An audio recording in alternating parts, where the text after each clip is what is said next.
TikTok, time to rock. Hey, before we go live, sorry. Hey, yo.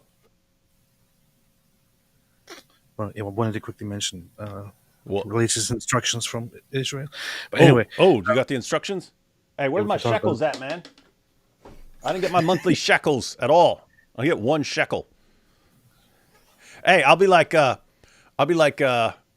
girl Vivian, who was she was sticking up for Andrew Tate. We all thought, wow, this guy is a more amazing brainwasher than we thought. She's still defending him after all this stuff. And then it turns out he was just like paying her and then didn't pay her and didn't pay her what he promised. So now she's testifying against him and stuff. I'll be like that. If my shekels don't come in, I'll be like, I'm going to join the Groypers. that's what I do. I say that to them every time. Whenever I send them the invoices, and please send your payment in time. If not, I will start marching for Hamas. So, Yeah. And then we'll start going around going, free, Palestine. We'll start blocking traffic and stuff. You know what I mean? Yes. Oh, yeah. People still whining because we're late. Don't you know that's what we do? It wasn't even AP's fault this time, ladies and gentlemen. This was just transferring files. So you all know I download the files and I adjust the volume because sometimes it's way too low. And even when you adjust it manually, it doesn't work. So I download them, get the volume right. Anyway, I had to then transfer all those files, and they're big files, and there's a bunch of them because AP, did you know, these people are going off on each other left and right, man. Left and right. I am loving it. I am absolutely loving it. I'm loving it. It's like these idiots. They came together and tried to form this little alliance, but they should have realized that it just doesn't really work. We have been saying it the entire time. Is Muslim-Christian alliance will not work. And I must say honestly, Sneako is not a Muslim, is not a Muslim representation for Muslims. Nick Fuentes is not one for Christians, and Candace is not for Christians either. So it's not even about the religion. They're just pretending to be these religious people. However, this alliance made no sense from the very beginning, and it makes less and less sense the more they try to explore it. And what is currently happening, them falling apart and attacking each other, I am loving it, because these people are people who spread nothing but hate and division and, all kinds of messed up ideas in the world, praising the Nazis and dumb stuff like that. It's good to see that these guys are fighting. Yeah, and guys, it was not difficult to see any of this coming, as AP is pointing out. You could see this coming. So for a couple of reasons. One, ideologically, in Islam, the Dawah guys will use anyone temporarily. And that goes all the way back to Muhammad forming alliances and so on that were not meant to be lasting alliances. They were temporary alliances of convenience. And it's even in some of the Muslim commentaries that you don't make an alliance or agreement between you and another group for more than 10 years. Because you're only doing it for your convenience, and you don't know how powerful you're going to be in 10 years. If you're going to be way more powerful than them in 10 years, you're subjugating them. And therefore, do not make any long-term associations with other groups. So when you see the Dawah guys saying, hey, let's unite with the Groypers and this and that, it is only, we want to use you guys because we have a common enemy. We will use you guys. And then at the end of the day, those groups would want to destroy each other. Because the Groypers are a bunch of racist dorks, and the Dawah guys are a bunch of Islamic supremacist nut jobs, and they would not coexist very well. So that's one factor. The other factor is just what's going on in the world.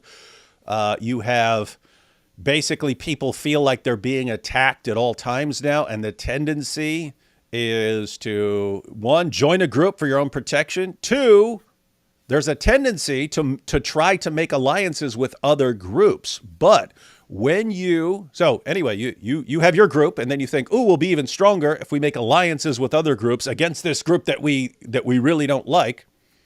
But because psychologically you feel like you're being attacked all the time, your aggression is dialed up, and you don't actually have a good mindset for working with other groups. The first thing they do that ticks you off, you're ready to go to war over it. And so it's basically part of you wants to form alliances and form big groups and and work together and be strong, and the other part of you wants to attack anything that's in your way at any point.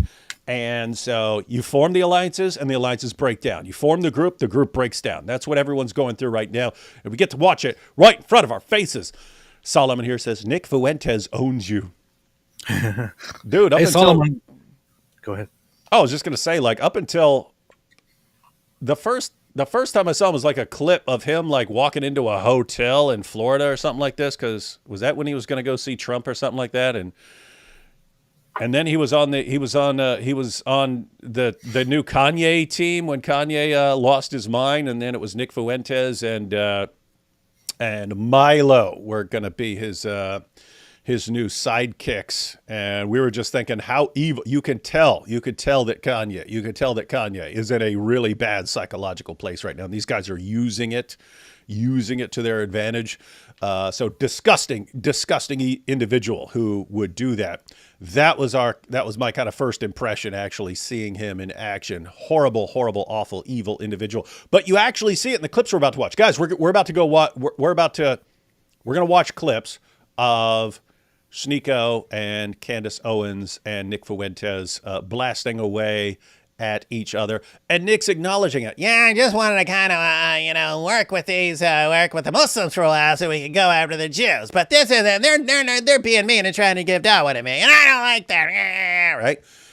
And so, I mean, he acknowledges it, right? I have no long-term plans for getting along with these guys. I'm willing to use them temporarily, right? But that's the same mindset as the Dawa guys. We will use these other groups temporarily to reach our goal. And so all these guys are like, we'll destroy them in the future, but right now we'll work together to get rid of the Jews. And then the alliances start breaking down. Shocker. Yeah. I first saw Nick Fuentes when I went online, and I heard that there is this guy who is this new neo-Nazi Jew hater guy, and I saw the first video, and it was like, guys, the Jews, and I thought, I thought, this is hilarious. Man, this must be a prank. This must be a prank. This must be a joke. The guy must be playing a character or something, like a very childish, kind of a gay-ish, tiny little Nazi alternative boy. Then I realized as I kept watching that the guy's actually serious. So and that he actually does believe that Jews are behind everything, and that Jews are evil, and the Holocaust was misrepresented or justified, and so on. And then I kept watching him talk, and he was like talking about, and the Holocaust, lots of it doesn't even make sense, and it doesn't happen. And actually, what they were doing is they were using those chambers, those rooms, to deal out with the clothes and all that. That's what they were doing. Oh, that's arguments that I heard when I was 10 years old, and that where I read the refutations of, I don't know, when I was 12 years old. And but the guy is actually around, and there is actually a significant audience that watches this guy and respects this guy, including people like this who call themselves Solomon, which is like the ultimate Jewish name, and then say Nick Fuentes owns you, which is very, very weird. Like, it's so embarrassing, man. Yeah, that is. It's easy to say things like that, right? Like, hey, Solomon, Netanyahu owns you. See how easy that was?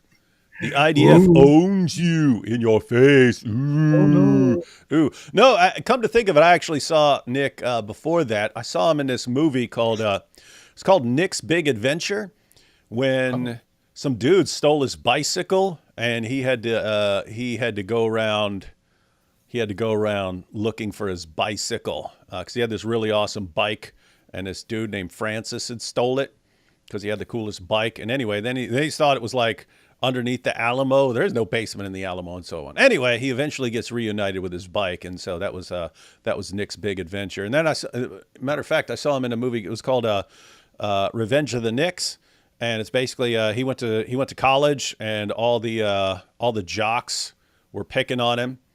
There was Ogre and Stan, and they were like all the football jocks, and they started picking on Nick and his buddies, and then Nick and his buddies. Then at the end they had to do a concert. And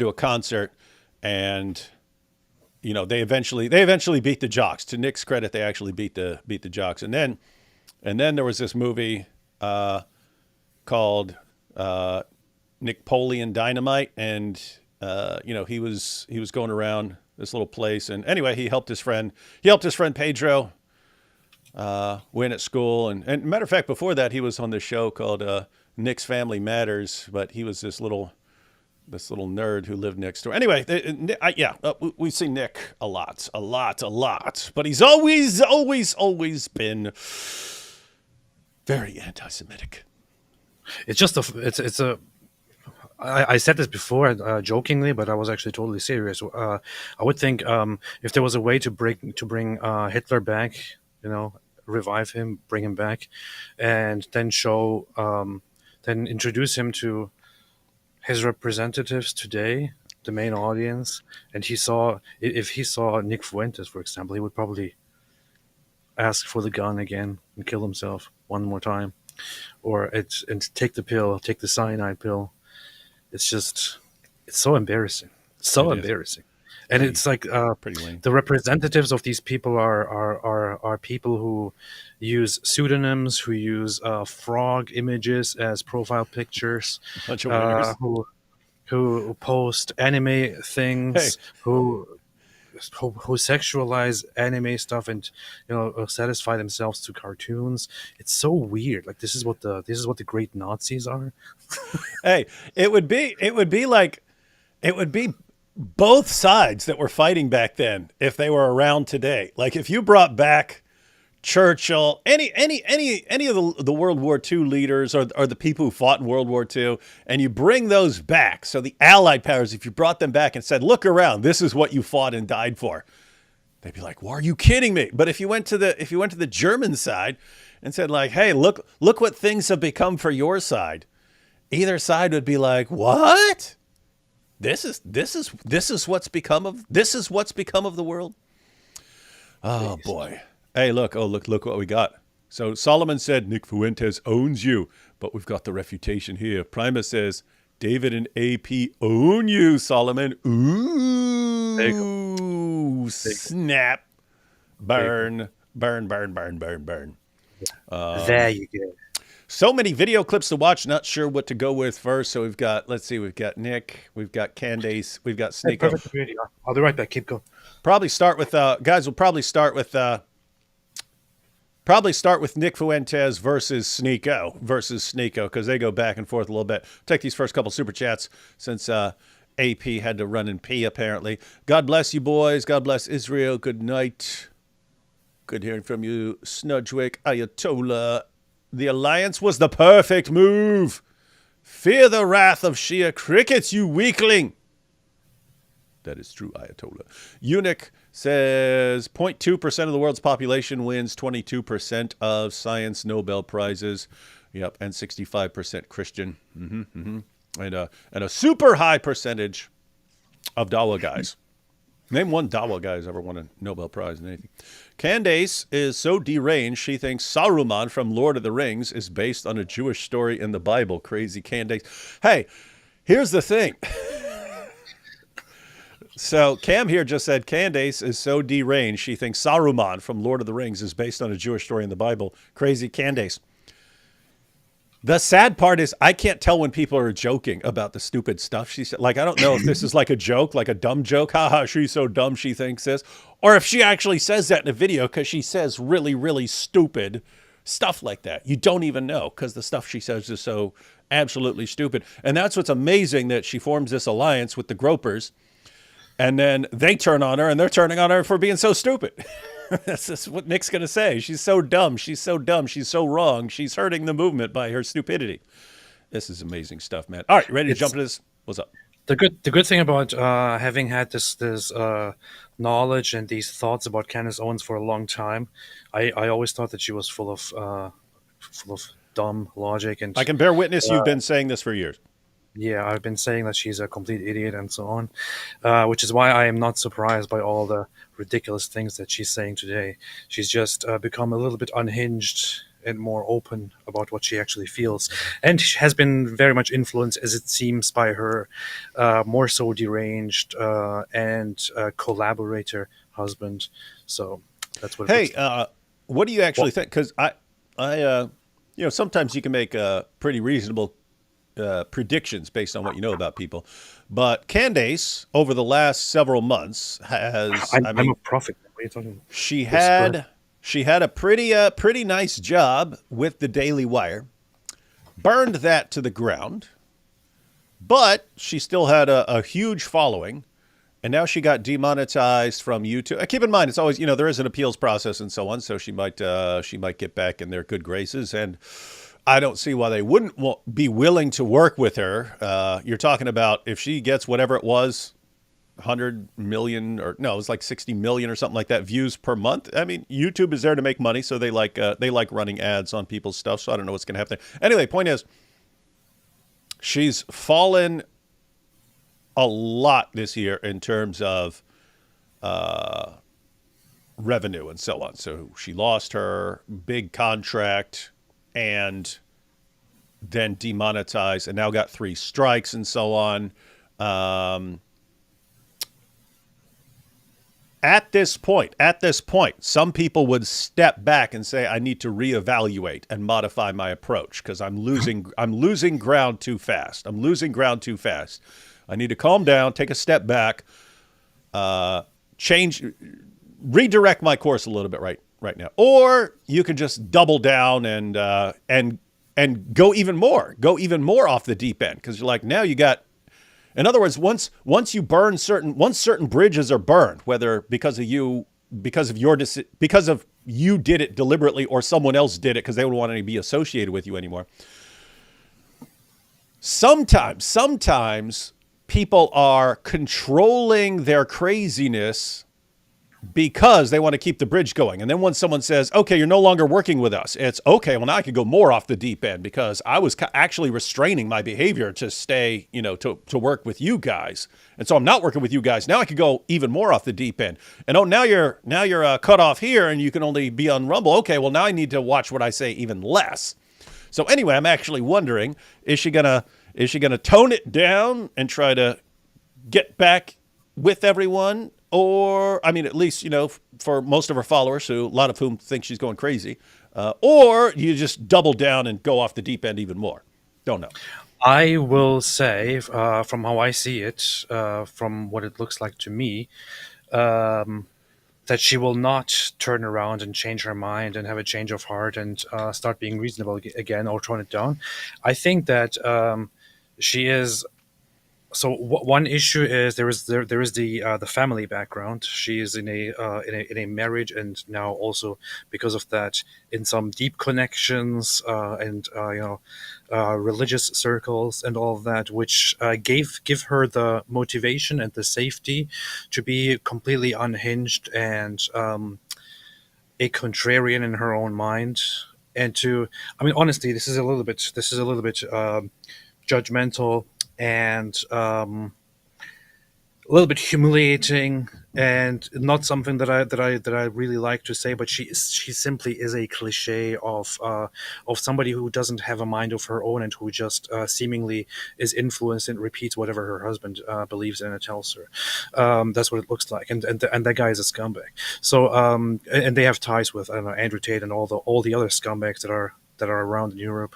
Uh, so she has those ties. She has the security and the safety of those. I don't think that she will actually consider toning down, unless, I would say, unless they discover a good opportunity for a grift where they will, where it seems reasonable to simply say, we were wrong about certain things. We want to now change what we are talking about. We want to change our perspective. If they recognize, if they see a grift, an opportunity for that, they might do that. Other than that, I don't think that Candace Owens has any integrity to begin with, and she will simply go wherever the money leads them. She is just like Lauren Chen. Um, I'm also pretty sure that right now, being demonetized from YouTube is, of course, a loss, but given her influence, pretty sure that she has different sources, different shady sources that are supporting her Hmm. and supporting her family for what she's doing. Just like Tucker Carlson and Lauren Chen recently and others. Um, I don't know. I think that things are just going a little bit more extreme geopolitically, so she will simply go more and more extreme with that extremeness. All right, so I just put up a poll, AP. I just put up a poll. I just put Yes. up a poll, and I asked, Yes. how is Candace going to react to taking so many recent losses? And in case anyone doesn't know what I'm just talking about, like she had a very nice, very lucrative contract with the Daily Wire. That's gone, and she didn't need it because she was making $100 to $150,000 per month on YouTube. That's not counting any brand. That's just like YouTube ad revenue, whatever brand deals and stuff, because she advertises and stuff like that. That's a different story. She could be making way, way, way, way, way more than that. Don't know. But anyway, she now has lost her ad revenue. So anyway, those are just the kind of losses. Like do you say, wait, this is melting down really, really quick. I need to rethink this, or do you stay exactly the same? You're not going to change, or do you get worse? I asked that right now. The 70% right now agree with AP, saying she'll get worse. AP, before we watch our first clip, which will be Nick Fuentes, I tried to bleep out all the curse words. We'll see what kind of job I did, but we're going to start with Nick Fuentes versus Sneako, and then they have a little back and forth. Anyway, but we have this question from Biblia 1776. What has Candace Owens actually done? Just criticize the Jews a little bit? So is that it, AP? She just criticized the Jews a little bit? Oh, she's just opposing Israel and all that. That's what she's doing. Just speaking out about the atrocities that Israel has been committing. That's all she's doing. That's why people. No, of course not. She has been saying really really messed up things. Now, in no order from less problematic to extremely problematic. I just want to count several things that come to mind. So, uh, the Holocaust issue, she repeatedly made statements about it that are just completely unnecessarily unhinged, such as that the Holocaust. That this is not something we have to really think about and talk about so often. There is a greater Holocaust, a bigger Holocaust, which was done against Christians in Soviet Russia, and it was done by certain people who are possibly Jewish. That's what she suggested. All of that is complete nonsense. Yes, the Soviets were anti-religious and anti-Christian, but also anti-Jewish, by the way. Uh, and it wasn't worse than the Holocaust. It wasn't a bigger Holocaust, and those perpetrators were not Jewish. Lenin was not Jewish. Stalin was not Jewish. She jumped onto the Nazi propaganda point of calling those people Jewish, which is what Hitler did. She called communism basically Jewish. She started adopting talking points of Jews going throughout Europe and abducting children and drinking their blood and using them in blood rituals. But then, of course, try to save it by saying, I'm not saying Jews. I'm saying Frankists, which are a special sect among Jews, which doesn't even make sense because those blood libels started in the 11th or 12th century. The Frankists came into existence in the late 1700s and are not known for any of those allegations. It makes no sense at all. She's just connecting things and lying about things for the sake of hate. Then she started questioning and downplaying and basically implying that Joseph Mengeles' inhuman practices, human experiments during the Holocaust were possibly just bizarre propaganda. Then later claimed that she never actually said that, but we have it on camera, and so on. It's just it's. And then we're gonna watch the clip from Nick going after Candace, burning his bridge with Candace, and he had kind of a mixture. One, he was saying, "You're going off the deep end here," saying all these different people, Ataturk and Stalin, were all these secret Jews. He's saying you're going too far. With some when the Groypers start saying you're going too far, you got some issues. But then his other problem was she's kind of not saying all Jews are the problem. She was saying, she's directing it towards a specific subgroup of Jews. So anyway, these are the things that lead to civil war. Just want to point one thing out. Sizzlechest says AP is a little wrong. Lenin was partially Jewish ethnically. Lenin's great-grandfather was Jewish. That's it. Oh. His great-grandfather was Jewish. Yes, and I'm 2.7%. You see, so David is Jewish. That makes him what, like a quarter or less Jewish. If you want to be strict about. Did you say great-grandfather? Yeah. Let's see. So your parents, one parent would be half. A grandfather would be a quarter. A great-grandfather would make you an eighth. Wow. Yeah. So I don't know which relative was. I'm just going with whatever you said on this. But the guy was strictly anti-religious. His ideal was to entirely remove religion from society completely. Ideally, he was a Talmudic. To shut down to impose all churches, the Talmud.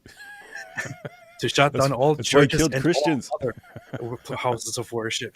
Look, Stalin persecuted Jews and so on. Listen. They killed Christians not because religion is the opiate of the masses and you have to get it out of the way. No, they did it because they wanted to clear the path for Talmudic Judaism to take over. Yeah, totally. All right, so let's go ahead and watch a little bit of this. Let's go ahead and watch some stuff. So, Bibli out there, that's a tiny fraction of some of what we're about to see. So, first clip, let's go with Nick versus Sneako. My Vandal super chat triggered Sneako. Do you think his Haitian Jew Grampy ever ate a live goose or did he f*** it?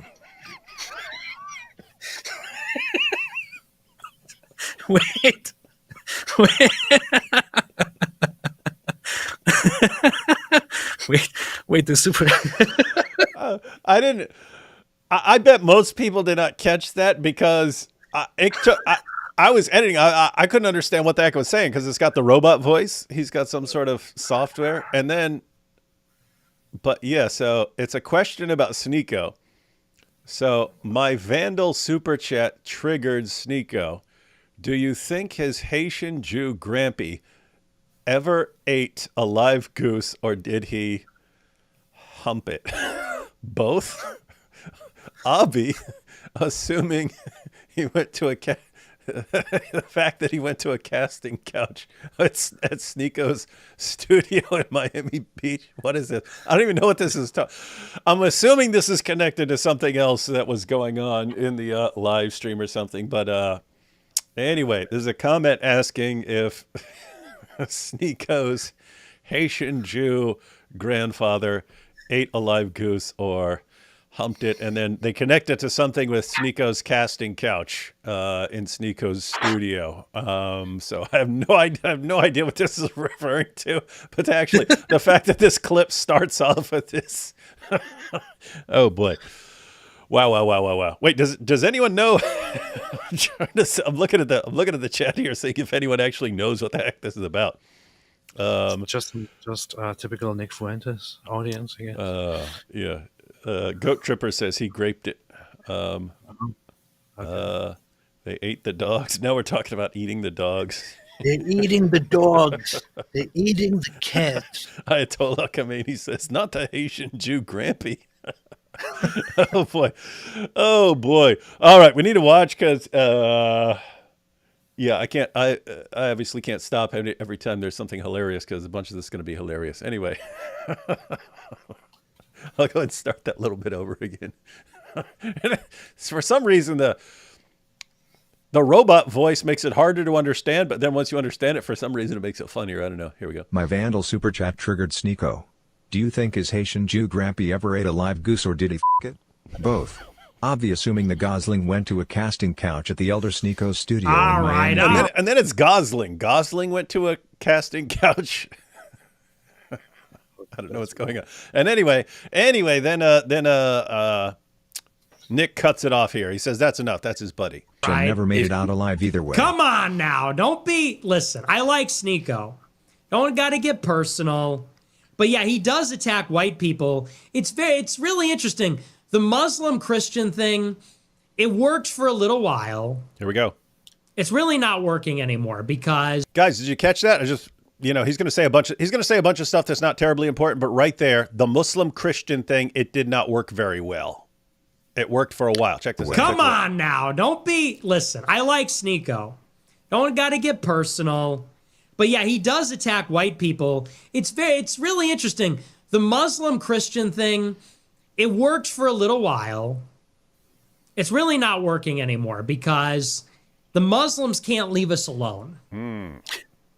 You know, when all eyes were on Gaza, we were criticizing Israel. They were criticizing Israel. It's like, hey, we're both criticizing Israel. Guys, everything he's saying is something that any idiot with one drop of common sense, hey, while we were focusing on a common enemy, we were fine being on the same side. But now that things are dying down and our attention is changing, we realize we don't get along very well. Oh my goodness! Great insights here, Sneako. I think Nick Fuentes listens to Kendrick Lamar.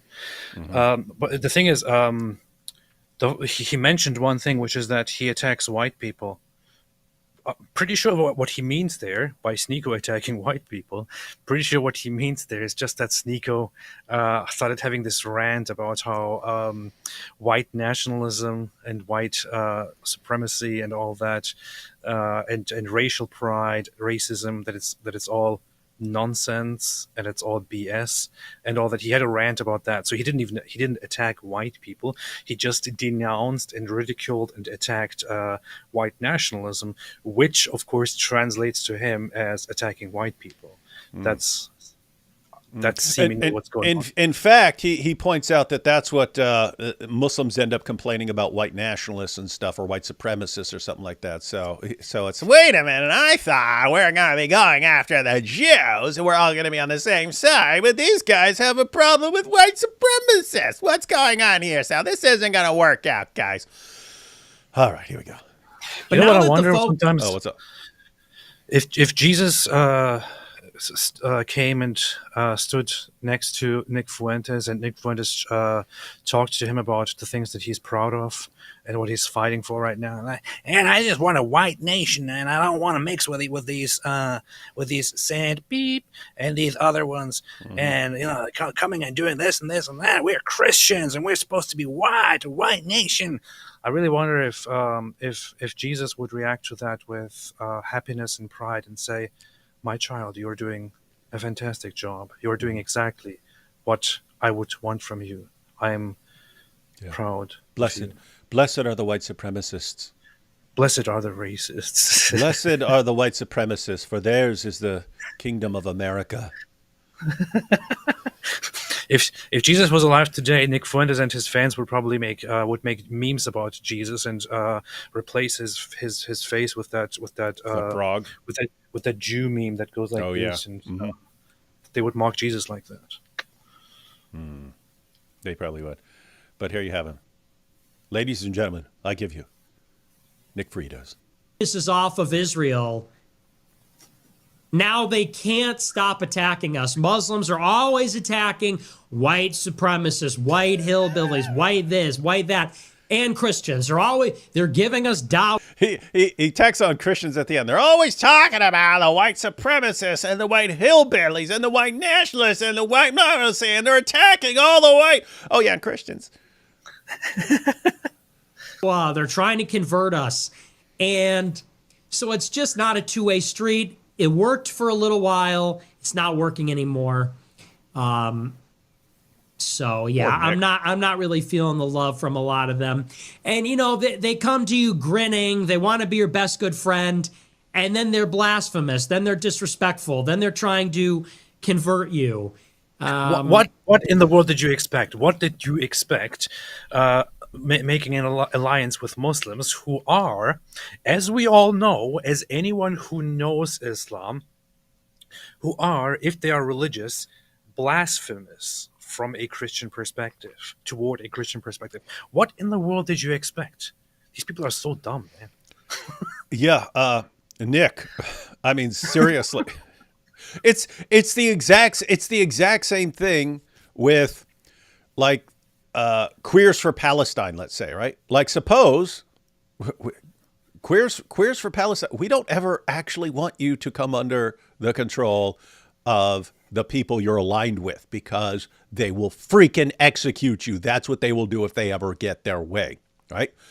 But if that happened, I can imagine you guys going, we thought that since we were working with them, that they would support us and never actually go with what Islam says. You had the exact thing happen up in Hamtramck, Michigan, right? They said the exact same thing. The people in the city said the exact same thing. We thought, since we were helping them and giving them everything they want and defending them against criticism, that they were going to return the favor. And all they did was then start saying, okay, no more LGBTQ stuff around here. We're like, what? What's going on? What did you expect? How did you not anticipate that? Are you stupid, right? And then we hear you have Nick, and it's like, hey, we're working with them. We're going against Gaza, and then they got it turns out they got a problem with Christianity. Imagine that? Can you imagine that? These guys actually want to convert people, and they got a problem with Christians. Shocker. Wow. Big shock. Hey, what would finding out the truth, which pill would finding out the truth about Islam be? Should we call that like green pill? Is there already a green pill? Is there a green pilled? There probably isn't, is there? I don't know. I don't like the color green, so I'm happy with doing I'm just saying, all their green flags and stuff like that. But like, we could say, Nick, if that works, it seems like there's every color of every pill. So I don't know if that's already a thing. If it's not, then green pilled can be waking up to the reality of Islam. And Nick just got green pilled. We could say Nick just got green pilled. I would like to say black pill, but there's already black pill is already a thing. It's kind of this, I think, this pessimistic, hopeless attitude, this darkness. The darkness. Notorious Knife says black stone pill.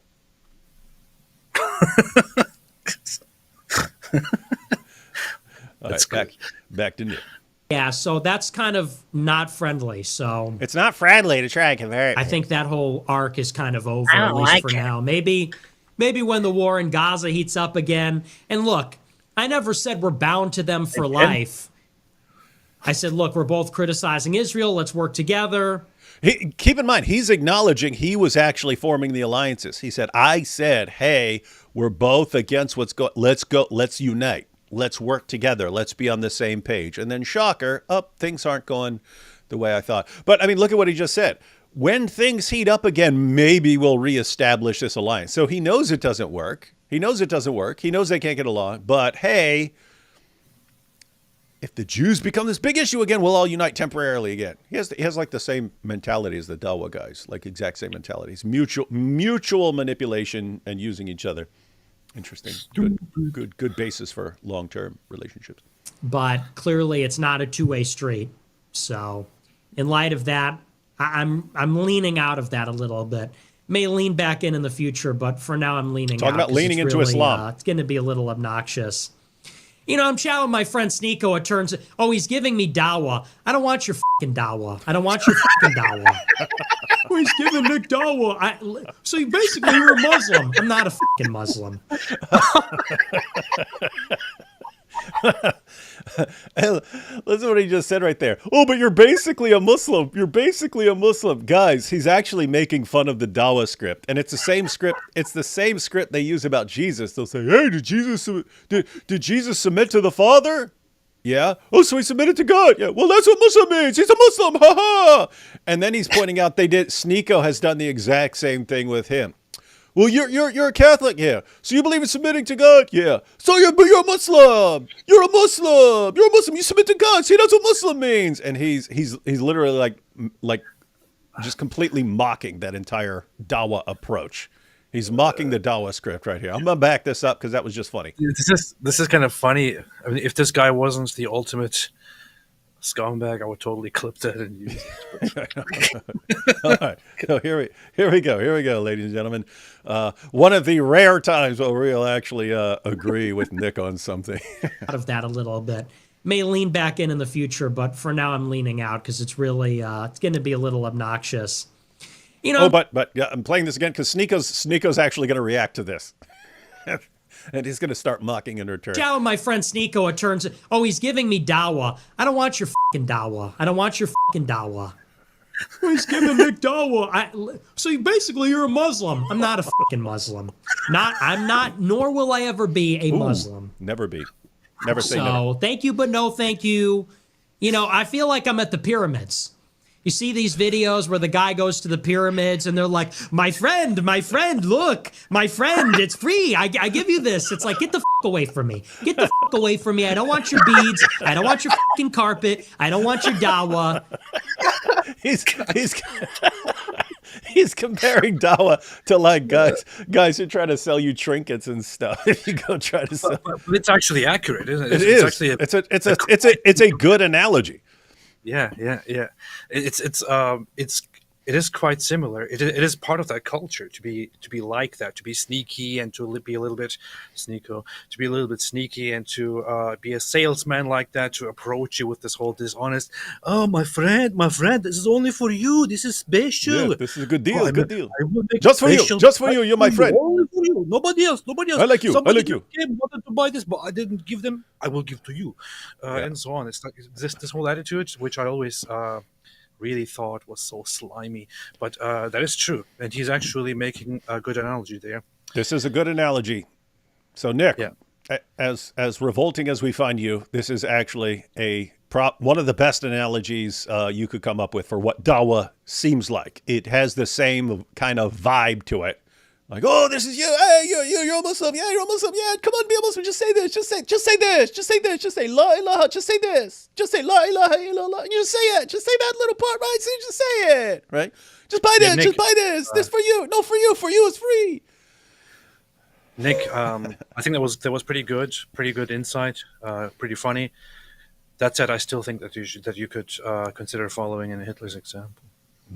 Why do you say these mean things? See, this is what agnosticism does to a person's mind, ladies and gentlemen. Nick, I advise you to turn away from your stupid, idiotic ideas and obsession with blaming Jews for everything that sucks about your life because you're a little dork. It's just, I can't, even if I agree or laugh to something that somebody like this says, I have to remind myself of who this guy actually is, what he advocates for, what he believes in. It's not just a mere disagreement. It's unacceptable. We're about to find out because he's gonna. I think he continues with this trinket salesman type deal. I want to see the pyramids. Now get away from me. You know, they come running up to you on a camel. Ah, it's free, my friend. It's free. Ah, my friend. Get the fuck away from me. Okay? I don't want your dawa. I don't want your hat. All right, Malcolm X? I don't listen. I want your friendship. And I'm a respectful guy. I think I'm a respectful guy, but it's like enough already. With the kid, I don't come to these people with the cross in their face. You know, maybe I should. Hey, by the way, that's an interesting reaction that he just had there, right? He's saying, hey, I mean, think about what he's saying right there. He's saying, okay, I actually went to Sneako and all these guys, and I said, hey, why don't we work together? We all hate these Jews. Why don't we all work together? We can all hate the Jews together and work together at destroying Israel. And they're like, oh, what a great alliance of war. But then they keep blasting away at Christianity. They keep making videos blasting away at Christianity and keep trying to tell him to convert to Islam. And he's like, hey, wait a minute. I thought we had a ceasefire between ourselves so that we were all going to focus all our attention on Israel, but you guys are, I'm trying to go after the Jews and you guys are coming after me. Wait a minute. And then what did he say? He said, maybe I should be black. Maybe I should be putting a cross in your face nonstop. I'm saying that because as revolting as this guy is, a lot of people have the same reaction in the sense that, oh, you guys are going to, wait, you guys think it's okay to keep throwing that stuff in my face? People in the West have been trained, no, don't bring this up, you're going to hurt people's feelings. You guys don't care about hurting people's feelings, so why would I care about hurting your feelings anymore? This is what the Dawa guys are doing, right? They're like, oh, we're going to do this, we're going to chop your heads off, ha, ha, ha, ha, ha. And then people start getting more aggressive when they talk about Islam, and then the Dawa goes, whoa, what's going on here? You guys did that. So think about this. This is Nick Fuentes saying, hey, the Groyper relationship with the Muslim community is breaking down because of them. Guess what? That's what Islam keeps doing. It'll form these quick alliances and then destroy it. And you have all these people. You had Jordan Peterson, all these guys like holding out their arms. How can I help you? How can I help you Muslims get a pen pal? I'll just help you get a pen pal. I'll give you my platform. And the Dawa guys just keep burning everything to the ground. They burn every bridge anyone tries to form with them. And we're watching the burning of the bridge with the Groypers right in front of our faces. That's what they do. It's fun to watch. And I'm always willing to testify about my faith, but you recognize that sometimes it's easier to win people over if you don't come at them. Hi, nice to meet you. I'm going to change your religion. But that's how they are, and it's like, all right, already. But that's how they are. So he thought he was going to win them over. he thought you're going to win the Muslim.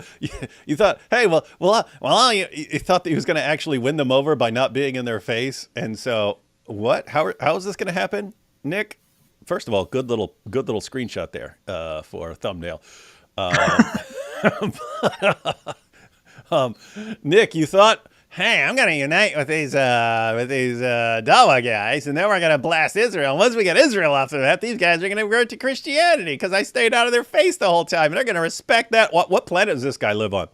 Nick, this is destroying any confidence anyone might have in any of your research. If you were this absolutely clueless on like your tactics and so on and your strategies for the future, you got issues, man. You got issues. Big issues. Got big issues. It's literally a trading post religion. It's like I said from the very beginning. Trading post religion. They come up to you trying to shill their wares. You feel like you're at the Middle Eastern Bazaar. I wonder if you actually ever went to if you ever went there. But it's funny. He's talking about the Middle Eastern Bazaar, and like if you went to the Dearborn Arab Festival, there's like this big festival, and they're selling all this stuff, and they're selling falafel and stuff. But then there's like the Dawa guys there doing the exact same. But it's like the same vibe as far as like a Middle Eastern bazaar. Hey, buy this, buy this, buy this. Oh, convert to Islam. Good for you. Good for you. How about no? I don't buy your Allah. I don't buy your Allah. You're in there. They're wearing the hats. Look. And you're haggling over it. You are a Muslim. You are a Muslim, my friend. You are a Muslim. As it's like, okay, can you fucking stop? I'm not. You're walking through the bazaar. My friend is free. You are a Muslim. You are no, I'm not. And then they get real mad. Well, you're a white supremacist. All right, already. Yeah, they get mad at him over the white supremacy stuff. I was looking for my cricket, my pet cricket. Is that what you're looking for? Yeah. Okay. Don't know what cricket was. Go to the store, spend $3.99 on a can of insect spray, spray it around the room when you're gone, and it will eventually walk over it and die, and you will find a little cricket corpse down there. But I like crickets. I like crickets too, but they have to die. If they any noise that interferes with a show has to be destroyed, unless it's human. That's true. That's true. All right, already. Drink your Zim Zam water and get the out of my face, okay? He didn't call it Zam Zam water. He called it Zim Zam water. That's funny. Let's go back. This is the end of the clip. His Zim Zam water remark, but Zim Zam water. Already. Drink your Zim Zam water and get the out of my face, okay? Yeah. Take your Zim Zam in your pajamas and get the out of my face. I'm a Catholic. All right? We didn't have to, it didn't start out this way. That's true, it didn't. I didn't want it to be like this. We just wanted to be united against the Jews. I was one of the only ones sticking up for the Muslims still. And, they're shoving it in my face. I'm like, man, come on now. They ruined it. In other words, ladies and gentlemen, they ruined it. That's what their attitude is. That's what they are all about. It's like if you show them a little bit of sympathy, they'll be like, oh yeah, let me tell you more about Islam. Let me tell you more about this. And it's actually a wonderful religion. You might want to convert to Islam. How about, are you ready to convert? Repeat after me. That's basically the attitude. You can't make an alliance. It doesn't work that way. The funny thing is, or the bad thing is, whenever Nick Fuente mentions that he is a Catholic or a Christian, I cringe a little bit. And I know that there are lots of Catholics out there and lots of Christians out there who, when this guy mentions it, they cringe too. And it's pretty bad. There's nothing Christian, nothing Catholic about these guys. Here you have it, ladies and gentlemen, the agnostic apostate prophet, openly declaring who is and who is not a true Catholic. Change your name to the apostate pope. I'm hereby excommunicating Nick Fuentes. All right, guys. So we saw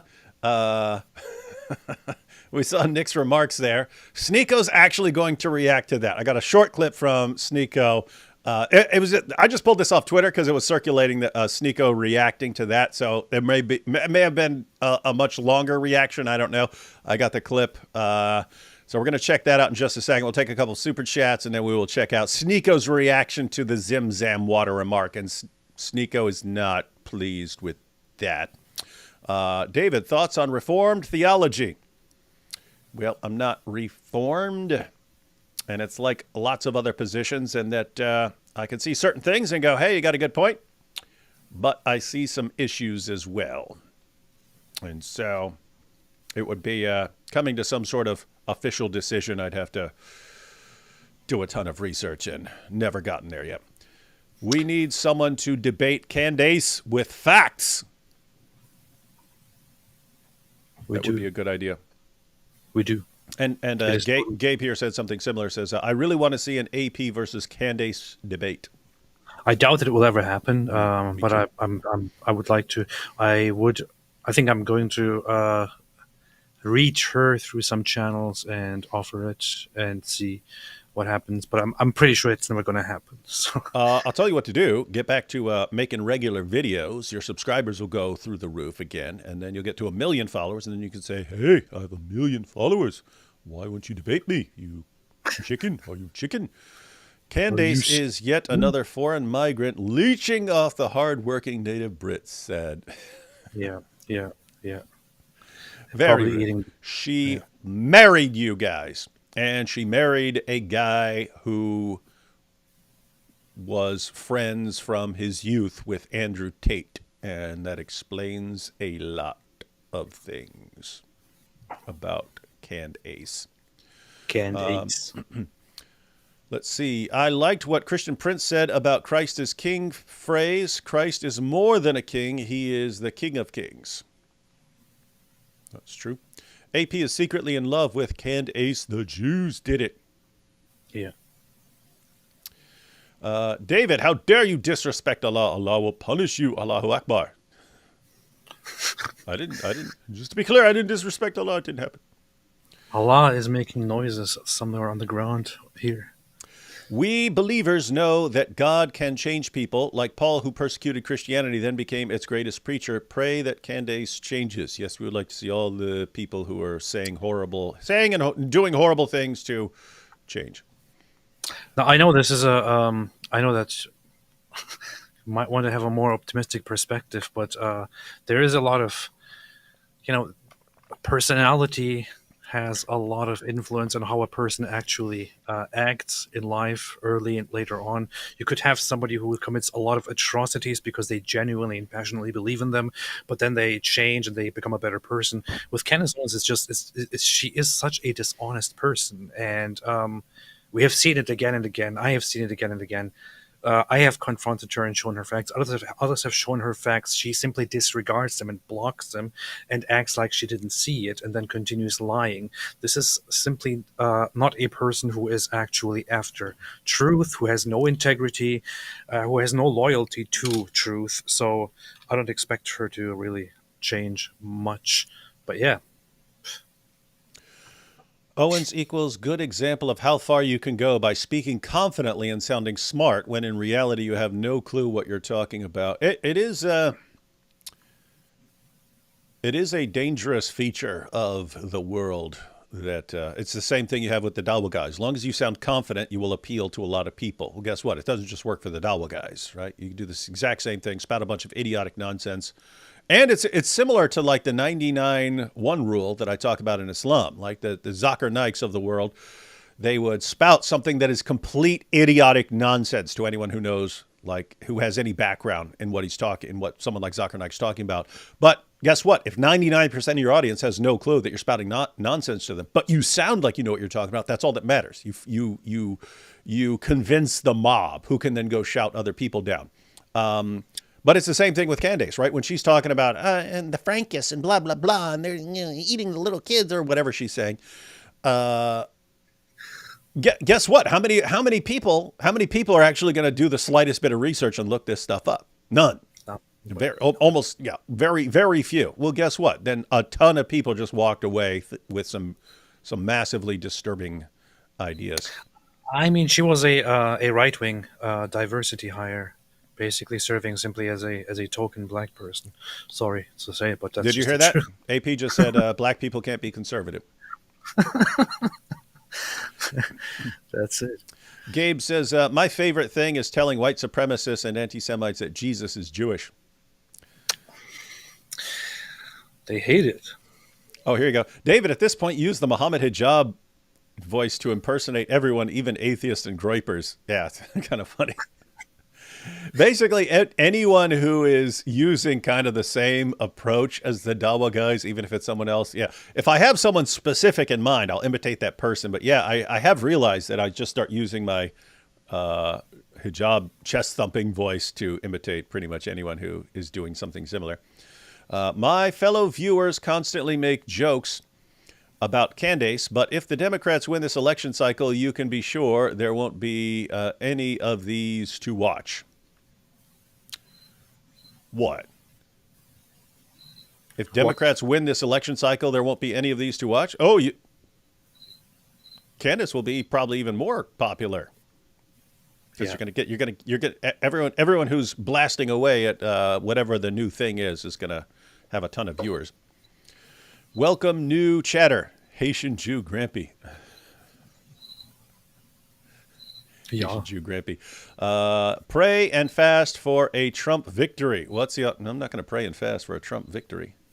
What are you talking about? I think we're screwed no matter what happens, and that putting your confidence in politicians is not going to work. At best, those are little band-aids here and there. It's like, we need this band-aid. I'm thinking, you guys are in trouble no matter what you do. Guys, it comes down to the population. If you have a massively divided population that is trying to destroy the very fabric of society, you can elect whoever you want. You're kind of screwed if that's going on. So point is, Kamala is an empty vessel that's currently being filled with any insane idea and so on. Yep, you are totally screwed. But I don't think you're I don't think you're fixing anything with politicians at this point. You got to fix the population. You got to fix the population, ladies and gentlemen, or you're not Well, you're not going to win with politicians. obviously, democracy failed, so maybe it's time to just move on. You know? Oh, that's in the future too. Guess what? Founding fathers said that. They told you that would happen. They said this is not going to work. This is not going to work. They said you need a virtuous. John Adams said moral and religious. This will only work for a moral and religious people. But the other founding fathers, they were constantly emphasizing virtue. Their idea was, if you take a bunch of human beings that are just all doing whatever they feel like doing, they have to be controlled from outside. They have to be controlled. And that's where a tyrant is going to come in and control them. They thought, well, if you get to a point where you have a basically virtuous people and you have a framework in society that is constantly encouraging the next generation to be a virtuous people, then people are controlled from within. If you are controlled from within, you don't need this. You don't need to be crushed externally to keep you in line. You're in line from within, right? But they said, if you lose that, it's going to fall apart. It's going to break apart. It's not going to work. And so right now we have basically said, we'll just become as screwed up as possible, and then we'll just continue on as if this is all going to work out. It's not. That's what I'm saying to you. I'm saying putting your hope in some politician when you already have the breakdown of society in front of your face. They told you exactly how it would work. The guys who put together our government told you exactly what would tear it apart. And then we did exactly what they said would tear it apart. And we're saying, if we just elect the right leader. No, got to fix the population, guys. Got to fix the population. This is exactly what black pilled means. That's what that means? Yeah. Things have gone too far and are going to get out of hand. There is no hope. It's not going to get better. No. I'm not saying it's not going to get better or that there's no hope. I'm saying that is the wrong place to put your hope. The place to put your hope right now is people seeing, wow, we thought this would, it's exactly what Thomas Sowell said. He said, and he said this in the 90s, he said, we spent the past few decades replacing what worked with what sounds good. And so the only hope for the future is people realizing, wait a minute, we need to actually do what works and not just what sounds good to a bunch of morons. And that is the path forward. But yeah, in other words, guys, you think, well, what? But this politician would do it. Yes, this politician could do a better job than that person. And that politician could be better than this one and so on. I'm saying if your mindset is that, get the right politician in place, you're already screwed. Trump will not save the world. He didn't save it the first time. He will not save it the second time. In fact, not much is going to change. And every single time, every term, every election, there's always the same conversation. Oh, if the other side gets elected, then this is the end of America as we know it. If my side gets elected, then things are going to change for the better. People have been saying the same thing for the last 50 elections. So, yeah. Yep. So that's how it works. That's how it works, ladies and gentlemen. That's what they do. Raisin Bread says, hey, P, how's your training as a Southern Baptist preacher going these days? I've been inspired by your Southern accent. I am trying to get one. Pretty good. I'm working on it. Every day I practice in front of a mirror. At least 1 hour, so it's going quite well. That's good. It's good you're practicing. Allah needs you. Turn to a lodge. A lodge? Who's a lodge? What's a lodge, man? What's a lodge? Is that like a lodge? A lodge. Who the F is a lodge? Cam says, Trump needs to come out to save the goats from Pakistan. Yeah, do you know they're eating the goats? Literally. They're eating the goats. Yeah, after they do other stuff to them. It's gross. My family turned to Allah because of you. That's what they do. That's what we're here for. I hate these weirdo anti-Semitic Christians and pray they go away, but the scenes of Palestinian children in distress emboldens their cause. Guess what? Hamas knew that. We'll go slaughter a bunch of people. People will be upset about that for 10 seconds until Israel starts responding, and then people are just going to blast social media with, look at this, right? They knew that. We slaughter a bunch of people, then we run and hide among civilians and hide under schools and hide under kids' rooms and stuff like this, and then we post pictures of what happens afterwards, and that helps turn the tide. They understood that. Yeah, Hamas didn't think for a second that they're actually going to win this when they announced that they are starting this major operation and that this will bring the end of the Zionist entity and all that. The entire goal of it was to use deaths as a as a card against the enemy, and also to rile up other Muslim nations and to start a major war in the region. And Yahya Sinwar, halfway through the war, said he's now the leader, actually, the political leader. He said, "We have Israel exactly where we want them." While people around the world are talking about, "Oh, no, there's oppression, they're going to be genocided, this is genocide, please help." The leader of Hamas stood there and said, "We have them exactly where we want them. This is exactly what we want to do. We should just stall it and keep having them bomb our population so that we can push them and press them more and more and more." Of course, they're also afraid on one side that Israel is just not going to listen to anybody this time, and just going to go through and finish Hamas and take over and not give them any kind of autonomy anymore. But this is exactly the plan. They have been saying this forever, for years, that that they want to. They want to happily sacrifice their own population, and that what the Gazan population does best is to become martyrs. These are words by Ismail Haniyeh. It's just so messed up, man. It's a child sacrifice cult. Yeah, and I have to say, if the rest of the world didn't react in the way that Hamas knows they'll react, this would have already been over. They wouldn't. In other words, they wouldn't keep trying it. In other words, when Hamas crosses that border, it's because they understand how the world's going to react. They understand how the world's going to react when Israel retaliates. They know it. They know it. They know the protests are coming. They know screaming against they know it's coming, right? If when they ran across the border, slaughtered a bunch of people, raped and tortured a bunch of people, took a bunch of hostages, if the entire world says, "All right, we know what you're doing. We know what you're doing, and it's deliberate. We know you're going to go hide behind kids and hide under schools and stuff like that, hide under hospitals. We know what you're going to do, and just so you know, we're not falling for it. We know this is about to be horrible. We know it's about to be horrible, but we cannot feed into it. We cannot feed into this because that encourages you to keep doing the same thing in the future. So we're not protesting for you. We're not doing any of that." It's not going to. Guess what? They'd stop doing it if Hamas didn't get the exact reaction they want from the world. They wouldn't be doing that sort of thing. They would come up with a different tactic. Yeah. So you encourage the tactic. Oh, hey, what? Hey, you got something here? You got Somebody the name here asked, goat pill. Oh, goat pilled. Goat pilled. Goat pill. When you find out the truth about Islam, we call it goat pill. Somebody said, so it's all okay then what Israel is doing, talking to the red shirt host. Thank you for the question, dear brown shirt viewer. I will say, of course, it's not everything that a state or a government or a military does is therefore okay. Remember Iraq. Remember the American-Iraq war. And we were just talking about this with Churchill.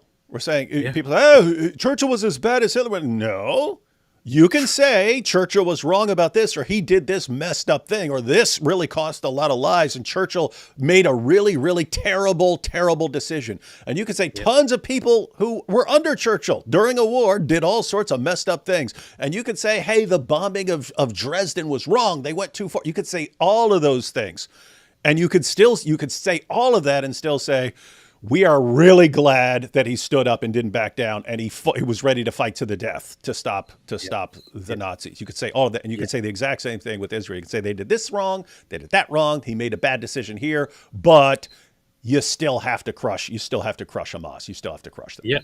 That's the thing. Israel is not the side that is responsible for the conflict as it has been going on so far. Israel was the side that from the very beginning, multiple times, said, "Let's just coexist. Let's just declare freedom Israel was the side that actually fought for freedom. They said, let us establish our freedom. Let's live together side by side. It was the other side that since the early 1900s has been violent and aggressive, and then afterwards has been crying every single time. It's the other side that still is fighting, that still will not listen to reason, that still commits all kinds of atrocities and then plays the victim.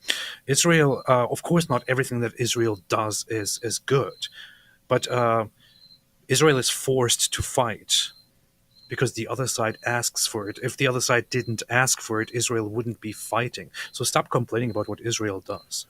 No, you stop complaining. AP got goat pilled. All right, we got more super chats, but we want to go ahead and watch Sneako's response to Nick Fuentes. This is this one's a pretty short clip, but then Nick reacts to Sneako's reaction and promises severe punishment in the future when the Groypers take over the country. So let's see here. What do we have? Now we have Sneako versus Nick. So here's his Drink response. your Zimzam water and get the out of my face, okay? Eating communion, eating the body of Christ and drinking Jesus' blood, talking about Zamzam water. All right, bro, I'll drink my water, you drink your blood. Halas. Take your Zimzam and your pajamas and get the out of my face. I'm a Catholic. All right. We didn't have to, it didn't start out this way. Eat your cannibal, then eat your cannibal crackers. Eat your fucking human God. So that's the entire clip that was shared on Twitter. So I don't know how long this went on or something like this, but I think that's interesting. All Nick said was he said, drink your Zimzam water. Sneako instantly started mocking like the Catholic view of communion. That's interesting. Went right for that. Let's watch that one more time. So again, guys, what you have on the screen, you see Sneako down the corner. He's watching the same video that we just watched and reacting to it. And he reacts to the Zimzam water with what Nick Fuentes is going to call blasphemy and promise stern punishment for. But here you go again. Drink your Zimzam water and get the out of my face, okay? Eating communion, eating the body of Christ and drinking Jesus' blood, talking about Zamzam water. All right, bro, I'll drink my water, you drink your blood. Halas. Take your Zimzam and What? Continue. I'll comment. pajamas and get the out of my face. I'm a Catholic. All right. We didn't have to, it didn't start out this way. Eat your cannibal, then eat your cannibal crackers. Eat your fucking human God crackers. Eat your human God crackers and drink your God blood. Human God. Well, so many things, but I just want to point one thing out, which is Sneako said, halas. Halas is Arabic for all right, okay. The thing is, And now he speaks. He picked. I never said halas in my entire life, and I was a Muslim for most of my life. I lived around Muslims. Nobody that I knew ever said halas. These guys who convert to Islam thanks to certain Muslims and their dawah, they join them in suddenly beginning to speak Arabic. It's not even. Habibi, come on, ya akhi, It's not part of the religion. It's not something that you say in prayer. It's not something that is part of Islam. It's simply Arabic speaking. Why would you like Muslims around the world don't do that when they grew up in Islam in a non-Arabic culture? This is just so weirdly strange. So when some people say that Sneako is basically selling out his own culture and adopting a different culture here, they have a point here. So it's weird, man. But calling it a human god and human god cracker, human god cannibal cracker, things like that, it's just he is the one who is on the offensive here, who preaches to Nick Fuentes and others. Nick then says, you know what, stop it, I don't want your dawa. I don't want your effing dawa. I don't want your effing zamzam water and all that. He's like, okay, then F your cannibal cracker. Why are you offended, man? You are the one who is aggressive here. But it's weird because they are sort of mocking each other's religions, and yet you can kind of tell they're still friends. They're still buddies, and they still do streams together.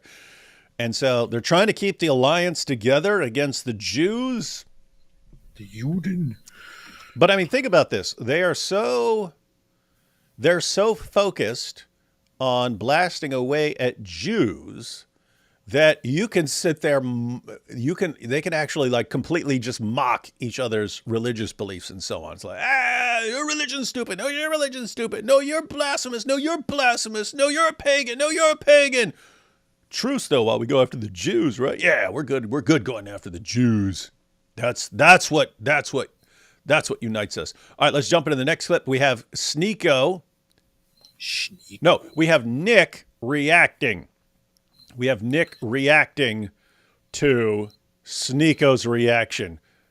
No, actually what you have is David and AP reacting to Nick Fuentes, reacting to Sneako, reacting to Nick. I don't know how long this can keep up. That's pretty good. Sneako goes off. Face, okay? You eat in communion. You eat in the... Drink your Zim-Zam water and get the out of my face, okay? The Zim-Zam. The Zim-Zam. He's actually laughing at himself. Is he laughing at himself? What? Yeah, he's got Sneako covered up. So he's watching Sneako's version, but Sneako would be down in the corner, but he's using the same software. So he's down in the bottom corner, covering Sneako up. But let me back it up because he's cracking. It's so funny. It's like you're watching yourself and you're like, you hear these guys. You hear these guys. Look at that. It is funny. It is funny people cracking up at themselves. Goes off. Face, okay? You eat in communion. You eat in the... Drink your Zim-Zam water and get the out of my face, okay? The Zim-Zam. The Zim-Zam. Oh, I'm so the goat for that, right? He called himself my the goat friend. Eat in communion. Hey, we called it goat pilled, and he said he's the goat for that. That's interesting. He agrees that it should be called goat pilled. But... Goat for that, right? My friend. Eat in communion. Eat in the body of Christ. Blasphemy. And Jesus' blood, talking about Zamzam water. Blasphemy. All right, bro, I'll drink my water. You drink your blood. Halas. I will. Take your Zim-Zam and your pajamas and get the out of my face. I'm a Catholic. All right. We didn't have to. It didn't start out this way. Eat your cannibal and eat your cannibal crackers. Okay, this guy's. Oh, it's interesting. So that's from Sneako updates. There, he's watching the same video that I played for Sneako's reaction. So, All right, so that's where that came from. All right, so let's get now. We've got Nick's going to react to that. He's gone through that clip, but here he goes. Okay, this guy's a blasphemer. This guy's a blasphemer. When we create the confessional state, he will pay for that. He will pay for those remarks. I swear. You know, where Catholics aren't supposed to take, oaths to God. But we're going to let him stay. But I swear, when there's a Catholic confessional state, he will pay for his blasphemy on God. When we Hey. This is so pathetic, man. Dude, yeah, I can't figure out.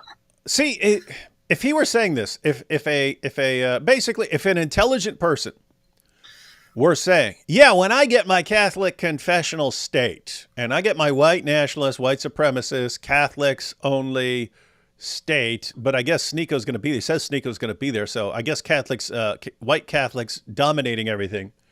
When I get this, then we're going to punish him. And it's like, I would assume you're joking. Like, you can't be that delusional. But for years, there were these guys who were always standing outside of post offices with these signs saying that LaRouche is going to be the next president and so on. They'd be handing out all these pamphlets. And these guys were dead serious. LaRouche is going to be the next president. It was like, dude,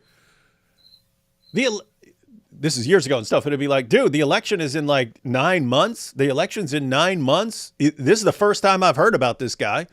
And you think that you guys standing outside of post offices, somehow you're gonna completely overcome this two-party system that we have in the U.S. You're gonna get this third-party candidate that most people never even heard of, and whose only idea is some train that goes around the entire world.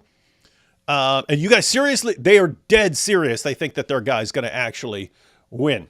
And you have Nick, and he'll show up to one of his rallies, and everyone, he's going to be, even Sneako said he's going to be president of the United States, and so on. And so you just, I'm like 70% sure. What do you guys think? Let me do a poll here, because I don't know. I'm like 70% sure 70 to 80% sure he's joking, and he knows this is like totally hopeless that they're going to get this, but I don't know, because it turns out there are people who are that delusional. It's just, I mean, from your perspective, I'm kind of conflicted as well, because it must be a joke that he can't be serious about this for so many different reasons. Number one, don't you guys realize that your perspective is completely unpopular in America and around the world, in the Christian world? You're not going to get anywhere. People are not going to support you. Secondly, what Catholic most Catholics, the vast majority of Catholics, would consider you heretical in your views. The Catholic Church considers you heretical, and you know that. You declare the Catholic Church to be heretical. So why would you even try to grift off of Catholicism? It's not going to work. You're not going to win Catholics over. You have so many Catholics who are not white, or who are of different skin colors, different backgrounds. Vast majority of Catholics in the world are not white. Yeah. It's like this is such a dumb, such a pathetic, weird thing to do. The only way this would work would be that that a tiny minority, probably like, I don't know, 1% of the American population, would start a movement and would somehow try to forcibly take over the government and install a fascist state or something like that, which keep dreaming. Yeah. So let me replay that little part right there when he says it. When we get our, because that's, I don't know. Again, I think he's joking. He doesn't really believe this. But when you have these groypers, no, he's going to be president and stuff. It's like, wait, are you guys just saying that because it's fun to say it, or you actually think oaths to God? But we're going to let him stay.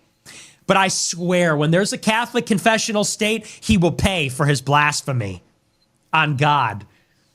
When we take over, when there's a Catholic monarchy in America, can stay because he's my friend, but he will pay for those remarks. He already said, he said he can stay because he's my friend, but he will pay for those. He will pay for what he just said. He will pay for his blasphemy. America, he can stay because he's my friend, but he will pay for those remarks. There will be lashes. Maybe we'll cut out his tongue. I don't know. That's what they do. Catholics aren't really brutal like that because we're good people. But there will be lashes. Catholics are good people. You are not, Nick. Catholics are indeed good people. Are you saying that's why they're not going to cut out his tongue? Yeah, you are certainly not. So, yeah. Wow, this is actually interesting. It's almost 50-50 on whether people think he's serious or not with the Catholic monarchy and so on. Guys, keep in mind. Yeah, it's not whether we're actually going to get a Catholic monarchy. It's like, does he actually believe that? Like, does he think that's actually true? And people are basically like close to 50-50. It's 53% say so far, yes, he really believes it. So that's pretty even. But let's see where he goes with this. Well, maybe not lashes. That might be racist if there were lashes. We won't do lashes. Maybe we'll do something else. We can't whip him because he's black. We can't whip him. There will not be, never mind. There won't be lashes. That would be somewhat racist if we were whipping him because he is black. So we'll have to do. So wait, so is Sneako immune to all the penalties in Islam that call for lashes because he's part black? Is that what Nick is? I mean, no, I guess that's not how Nick. But I mean, if he thinks it's actually racist to lash someone, so would Sneako be immune? Like if he committed fornication or something like that, which we know he does. Somebody pointed out earlier. Somebody asked earlier, why would he be heretical? I'm pretty sure, or I was pretty sure, from what I see and from his statements and his political beliefs and all that, that Nick Fuentes would not recognize the authority of the Pope, right? Or the authority of the Pope after, I don't know, after the Second World War Pope or the Second Vatican He Council. would. I actually saw a clip about it. Somebody- He's saying he would recognize his input. He's saying So he wait, would he's saying he would respect the Pope's input. Really? Yep. Wow. Okay, that doesn't make any I sense. saw that in a separate clip, and I was like, "There's no way we're going to get through all this," because this was on Sneako's channel. They're having a live stream together. I think it was 3 days ago or something like that. Wait a minute. So Nick Fuentes, and those who know the details of this actually inform me, because this makes no sense to me at all right now. So Nick Fuentes actually recognizes the current Pope as a valid Pope and respects him, because if he does, then Well- he should be recognizing the validity and the authority of the of Vatican II, which is completely not in line with his views on Jews and their collective responsibility for Jesus and all that. Keep in mind, he said that because Sneako asked him, "So what are you? If you guys get this place, are you gonna listen to the Pope?" And he's like, "Of course." So I don't know if he's specifically saying we would listen to this Pope, or if he's like fully delusional. No, we would have a Pope that I agree with, and we're going to listen to that Pope. So I don't know what he was actually talking about, but he was saying yes, he would respect the authority of the Pope. Okay, Not again. I don't know if he's talking about this particular Pope or some imaginary Pope in the future. The Second Vatican Council is binding. So if he respects the Vatican and if he doesn't reject the authority, then he should be abiding by what the Vatican rules. And I mean, we should probably go through that, or somebody should go through it and point out the hypocrisy here. But his views, his thoughts about Christian monarchy and separatism and oppression of others, and especially the Jews and how evil they are and so on, this is completely in contradiction with the rulings and of the Vatican.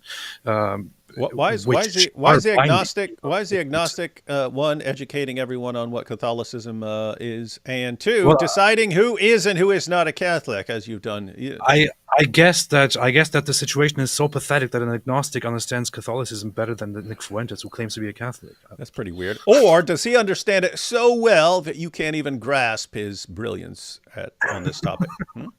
Yeah, you don't know. All right. A few more seconds of Nick deciding how to punish Sneako for his blasphemy. He'll have to do something else.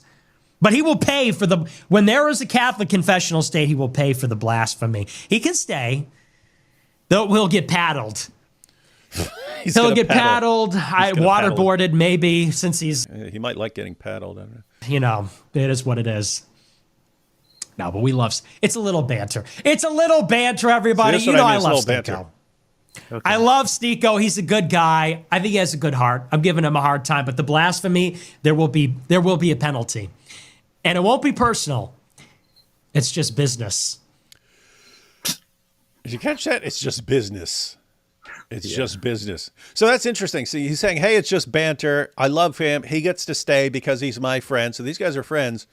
This is actually interesting. I mean, it's an interesting relationship in that they can be completely mocking each other's religious beliefs and get along by being united of their goal of wiping out Jews. So that's interesting. You have to wonder though how Sneako's Muslim Dawa handlers can kind of let him get away with that, right? Because I mean, you got. The Zimzam, go drink your Zimzam water. That's kind of, they can let him slide on that. It's not terribly serious there.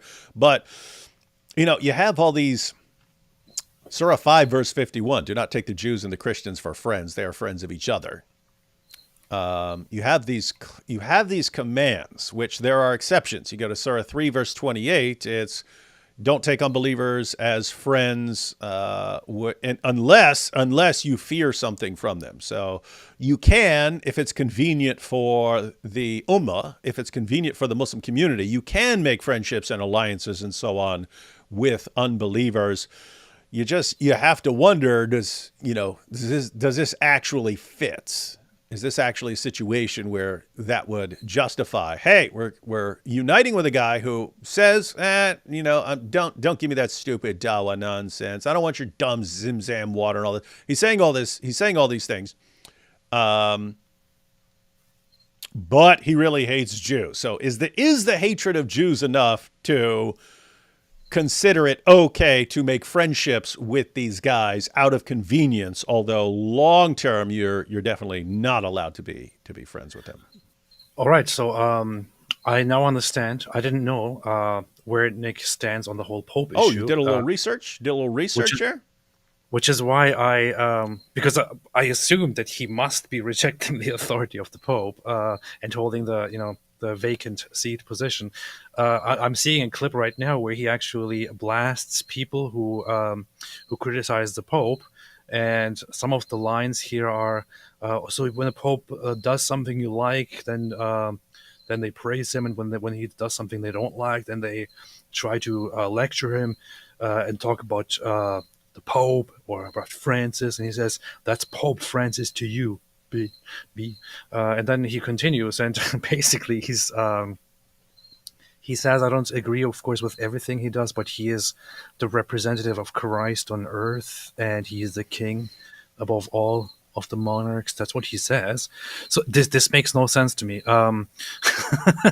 This is why, I guess, I was considering inviting some Catholic people, authorities, actually, some people who have that I was in a spaces with several weeks ago, who talked about Nick Fuentes and Candace Owens and the whole current so-called Catholic trend of hating Jews among these very few Catholics, and they were saying that this is completely out of line and not in line with the Church, and that the Church would never accept their points of view in their fold.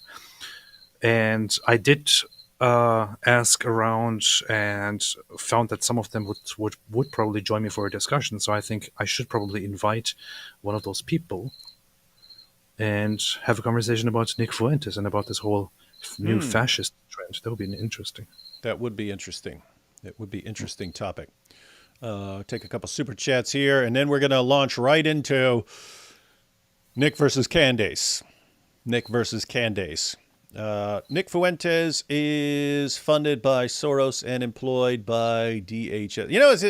I have no idea if this is a joke or not, but I used to think all this stuff, because we joke about we got the shekels coming in and stuff like that. I always thought that all this stuff about, this person's only saying this because they're getting funded. But then all the Lauren Chen stuff comes out where it's like $10 million from Russia and stuff like that. It's like, wait, is this stuff actually going on? You actually have? Now, keep in mind, I know that you had people doing this, but as far as hey, we'll give you $10 million to say this list of talking points over and over again, people do that stuff. It's like, wait, these just YouTubers that we see all the time, these guys just getting millions of dollars to do what's, to be puppets for some foreign government and stuff like that. Anyway, yeah. Then you wonder Jake Shields and all these other guys, who's someone that's just handing them piles of cash. The funny thing is that people like you and me are accused of working for different governments and stuff, and we are just barely struggling here. We are struggling to make content and to finance it and all that. And then you have these people out there who, in front of everybody's eyes, are apparently being paid massive amounts of dollars. The files show that she was that they sent her Russian representatives sent her a total of $10 million. Must be nice.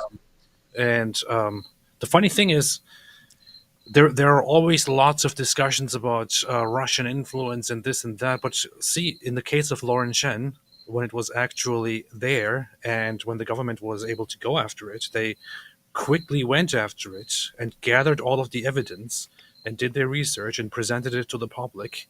And there it is now. We all know it. So it's very, very interesting. Powerful, powerful stuff. It's a cool world we live in, ladies and gentlemen. If I was financed by Israel, I would have some bug spray or something to get rid of these crickets. Yeah, we can't even get rid of a cricket, guys. We can't even get rid of a cricket. You think Netanyahu's sending us fat checks and so on?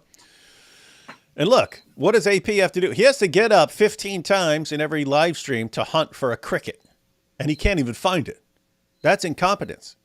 I mean, if we were balling like people think we were balling, he would have Mossad assassinating that cricket. That's how we'd be rolling.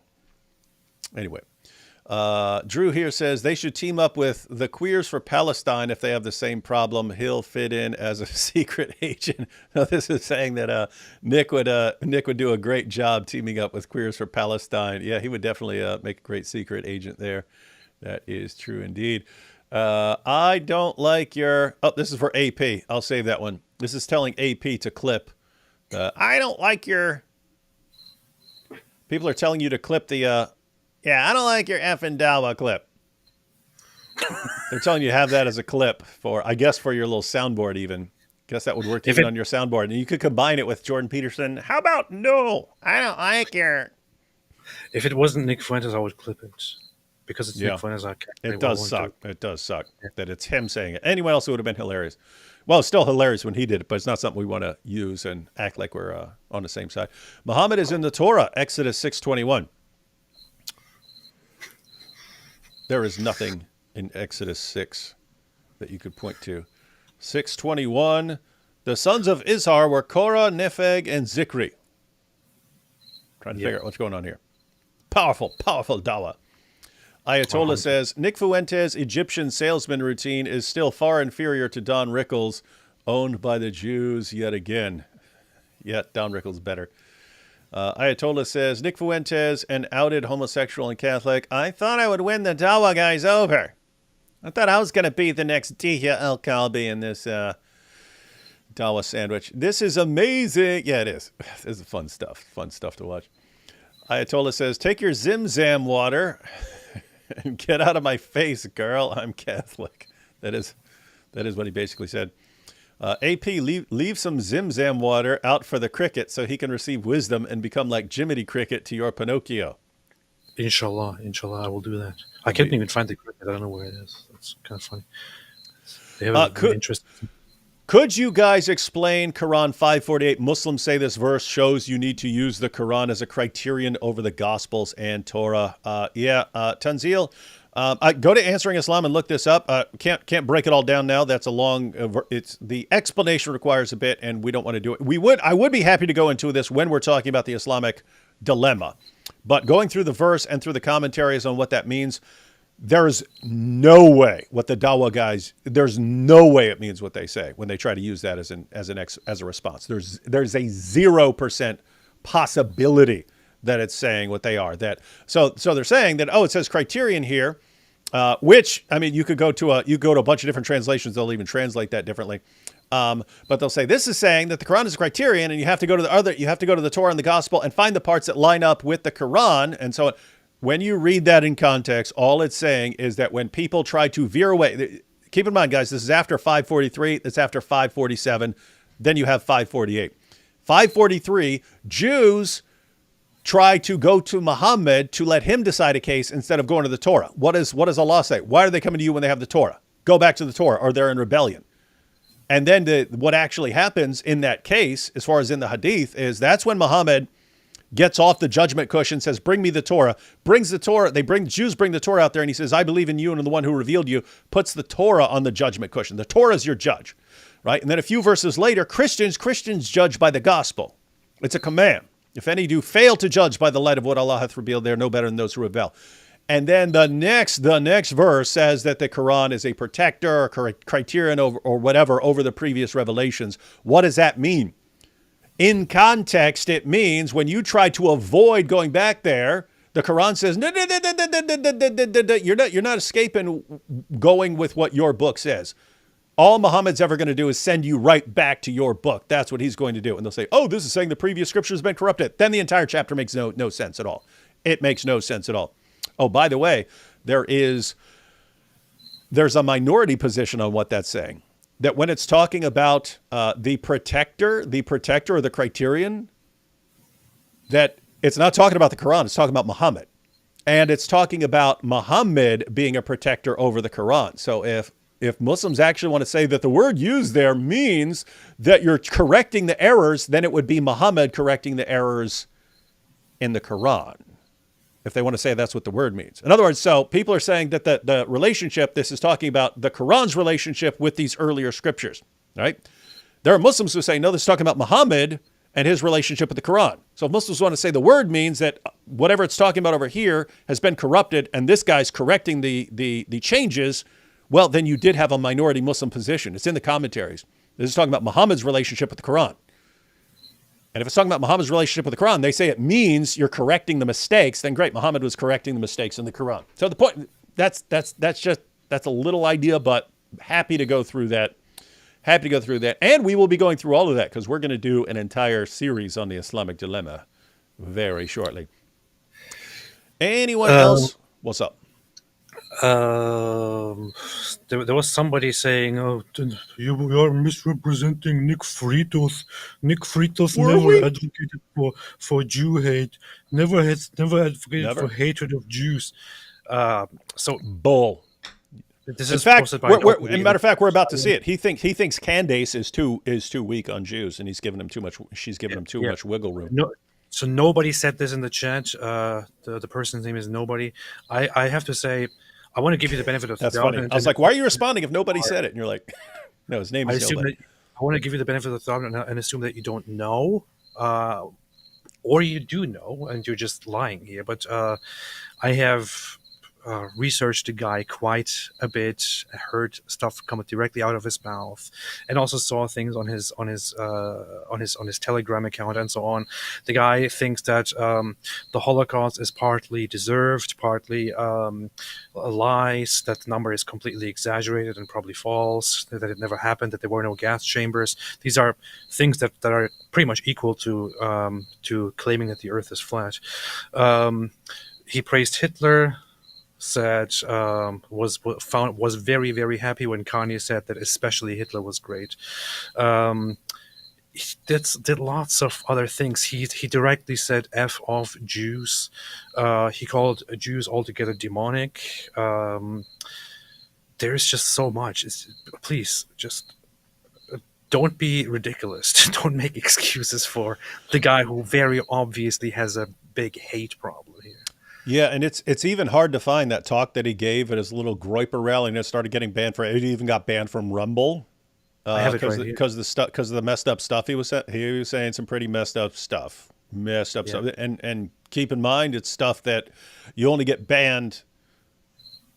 The reason I got banned was because it really, really, really, really sounded like an indisputable call for killing Jews. That's what it sounded like. And that's why even Rumble said you can't do that here. Anyone else wonder what Nick would do if he saw how White said only how Daily Wire can say it? Mo was, then saw the first century Jewish Jesus.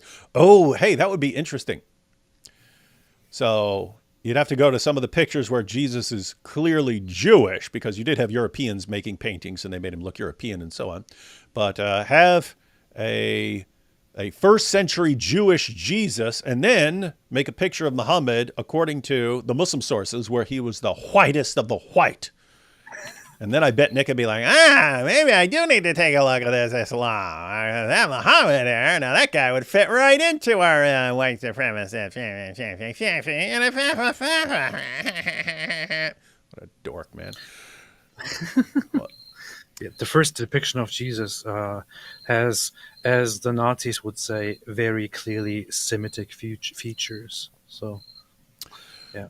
Cult says, did any of them love the goat for its own sake? Sad. No.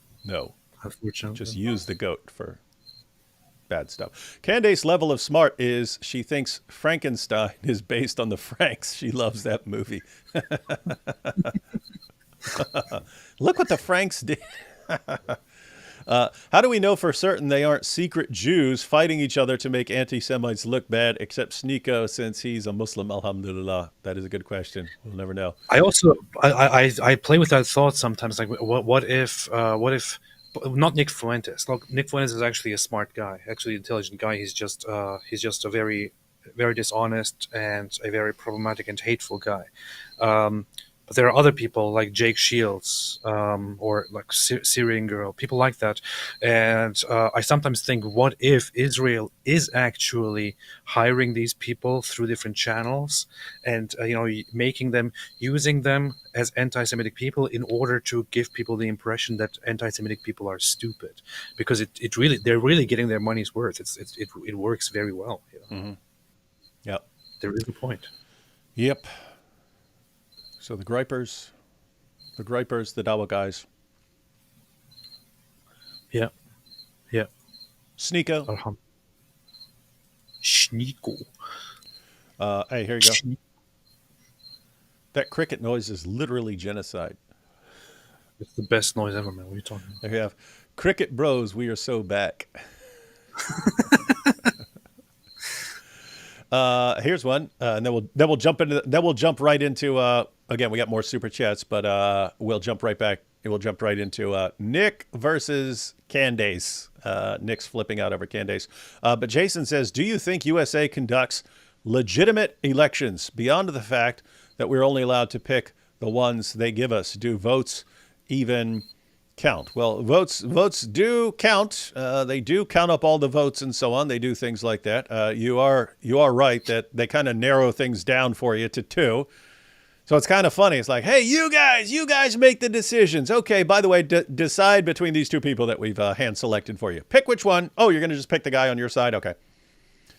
So yeah, it's kind of, we feel like we're making this huge difference and so on, but they already narrowed it down to 2 for us. And then, so what you're asking is there election fraud and so on. Yeah, there's always been some level of election fraud, in the sense that if you're controlling things in the voting booth and so on, then you can, it's very easy to get some fake votes into various places, whether you're in there or out there and so on. The question is, does that change the elections or something like that? That's the question, and they'll be debated. And I don't pay enough attention to it all, because I'm not even allowed to vote. So I literally have no vote in there. So my vote definitely doesn't count.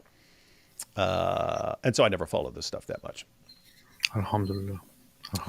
Let's see. Goodnight says, I forgot we're about to go back to the video, but let me read this real quick. It amazes me how everything with Israel right now is slowly but surely fulfilling what the Bible has said about the end times. The rise of Islam and anti-Semitism is in the Bible. I pointed that out to AP several months ago. I was like, I've never really been interested in end time stuff, but it is interesting that you had all this stuff and everything's going to be about, surrounding armies surrounding Jerusalem and things like that. And it's like, well, I don't know. It looks like that stuff might be happening, Inshallah. I just want to see the future. I just want to see the third temple established. That's all I want. That's all I'm looking forward to. And so you shall. All right. Here we go.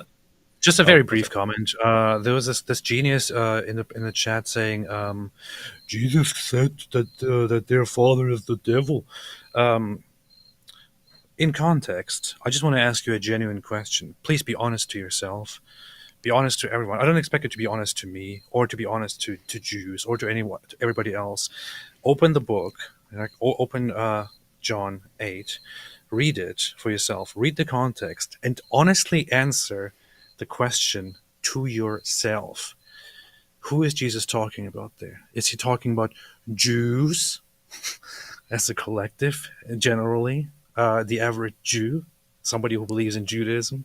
Is he talking about, or somebody who is just Jew by ethnicity? Is he talking about Jews, or is he talking about certain representatives and certain authorities and certain people who are aiming to have him killed?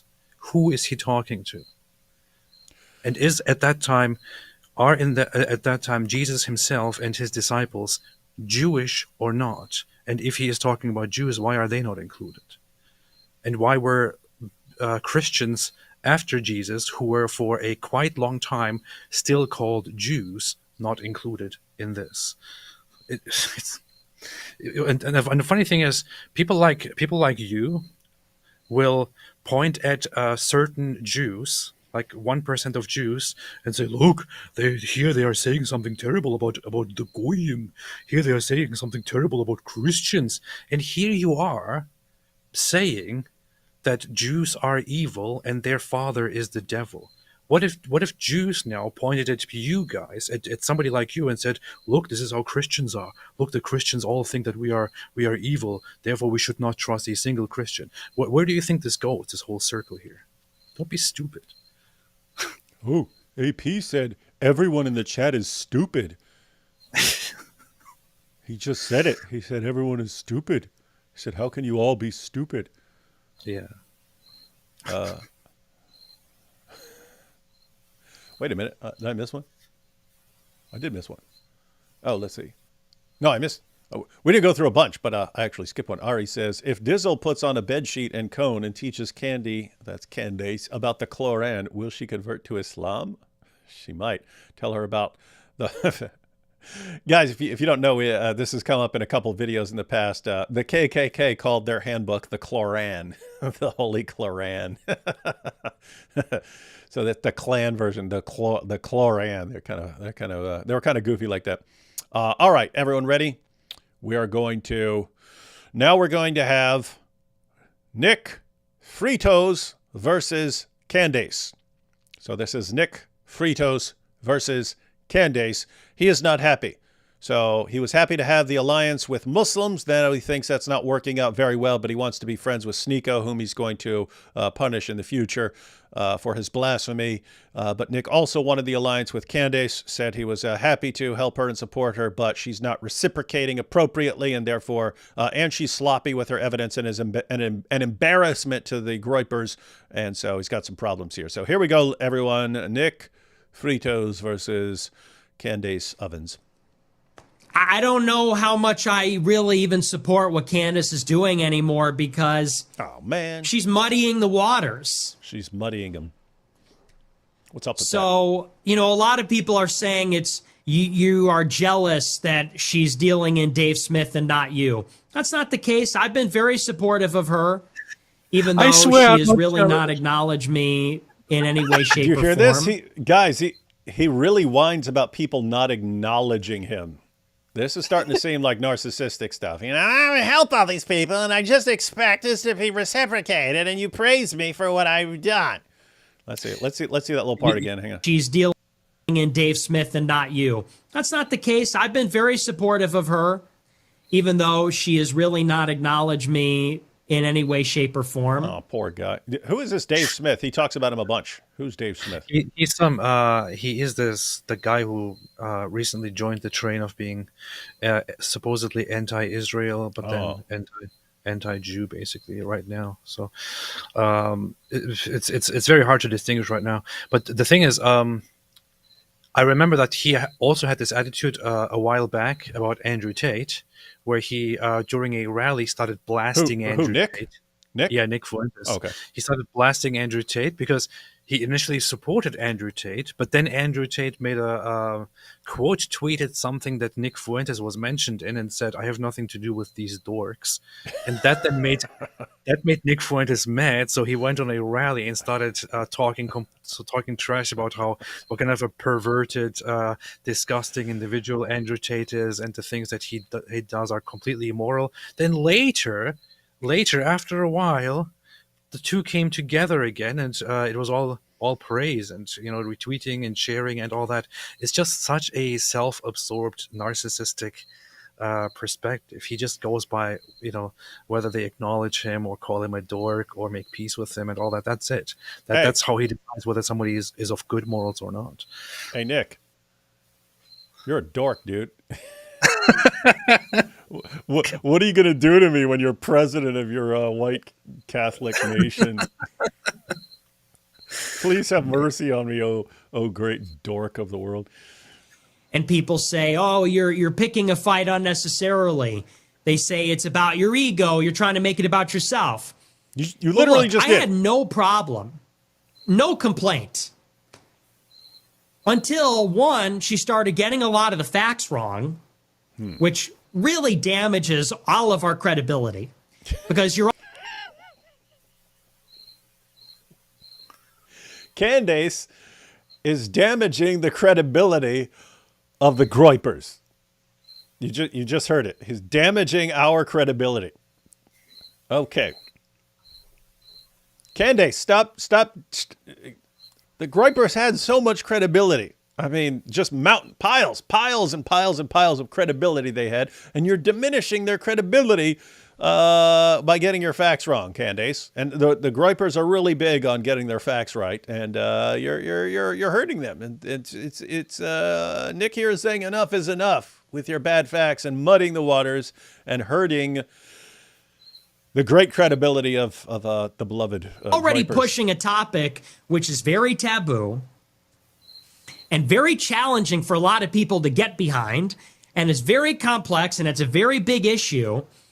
And so when you bring these arguments, you really need to know your stuff, and you can't expect perfection every time, but you really need to know what you're talking about. You can't go in half-cocked, because if you go in half-cocked and you get a lot of stuff wrong, then people say, well, what else are they wrong about?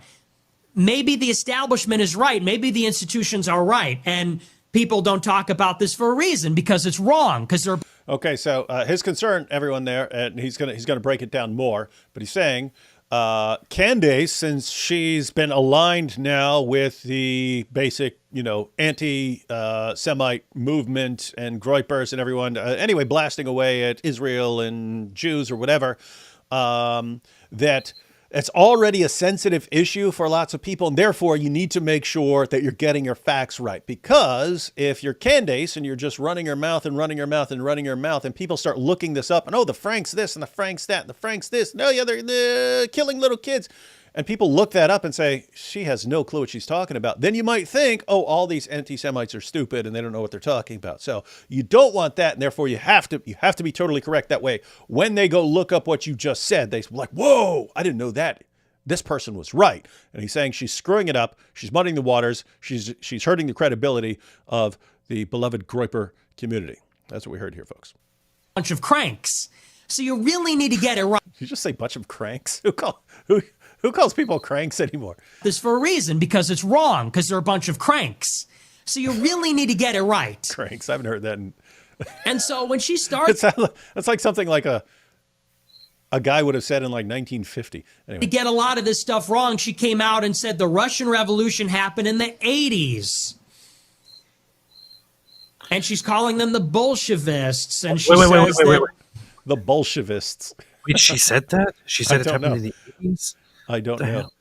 I mean, he's obviously ticked off about her getting a bunch of stuff wrong. So far, they said the Russian Revolution. She said the Russian Revolution was in the 80s, and that it was the Bolshevists. The Bolshevists. All right. Let's see. She gets all the details wrong about that. And then she says Stalin was Jewish. Stalin was not Jewish. And then she says Ataturk was secretly Jewish. Ataturk was not secretly Jewish. But I don't like him. And you guys told me that anytime I don't like someone, just call them Jewish. I don't know what I'm supposed to do here. But I didn't say anything. I said whatever. I was actually positively surprised by him calling this out, because I have Gropers, his fans, and others come into the comment sections and chats occasionally and say, don't you know the communist leaders, they were all Jews. Lenin was Jewish and Stalin was Jewish. It's funny because you're getting the impression perfectly. Like, that's exactly what they sound like. Yeah. But then here he is, and actually he is saying Stalin was not Jewish. Ataturk was not Jewish. Yeah. Wow. They were Palestinian. I'm actually positively surprised here a little bit. And what's crazy is if she were just praising him along the way, I don't even think he'd be complaining about this. I think he'd be totally fine with her being as sloppy as possible, getting everything wrong, as long as she's like paying homage to Nick Fuentes. I said, not everyone's perfect. I said, yeah, it's not really a good look, but she's learning. I said she's going to get on the ball eventually. So I didn't say anything. I held my tongue, even though that was not really a good look. Okay. You can't really go hard like that and stake the reputation of you and everybody on this You can't stake the entire reputation, the golden reputation of the Groyper community on this woman that will not be allowed in our white Catholic nation unless, well, I don't know. If you're going to let Sneako in, I guess they'd let Candace in. I don't know. And then like get it wrong really severely over and over. She's talking about, all this stuff that like it just doesn't even really make any sense. But then lately she's been saying this Frankist thing. Here we go. And I'm going to put something out. I'm not sure exactly when, but I think it's going to be a big collaboration. We're going to talk about this Frankist lie.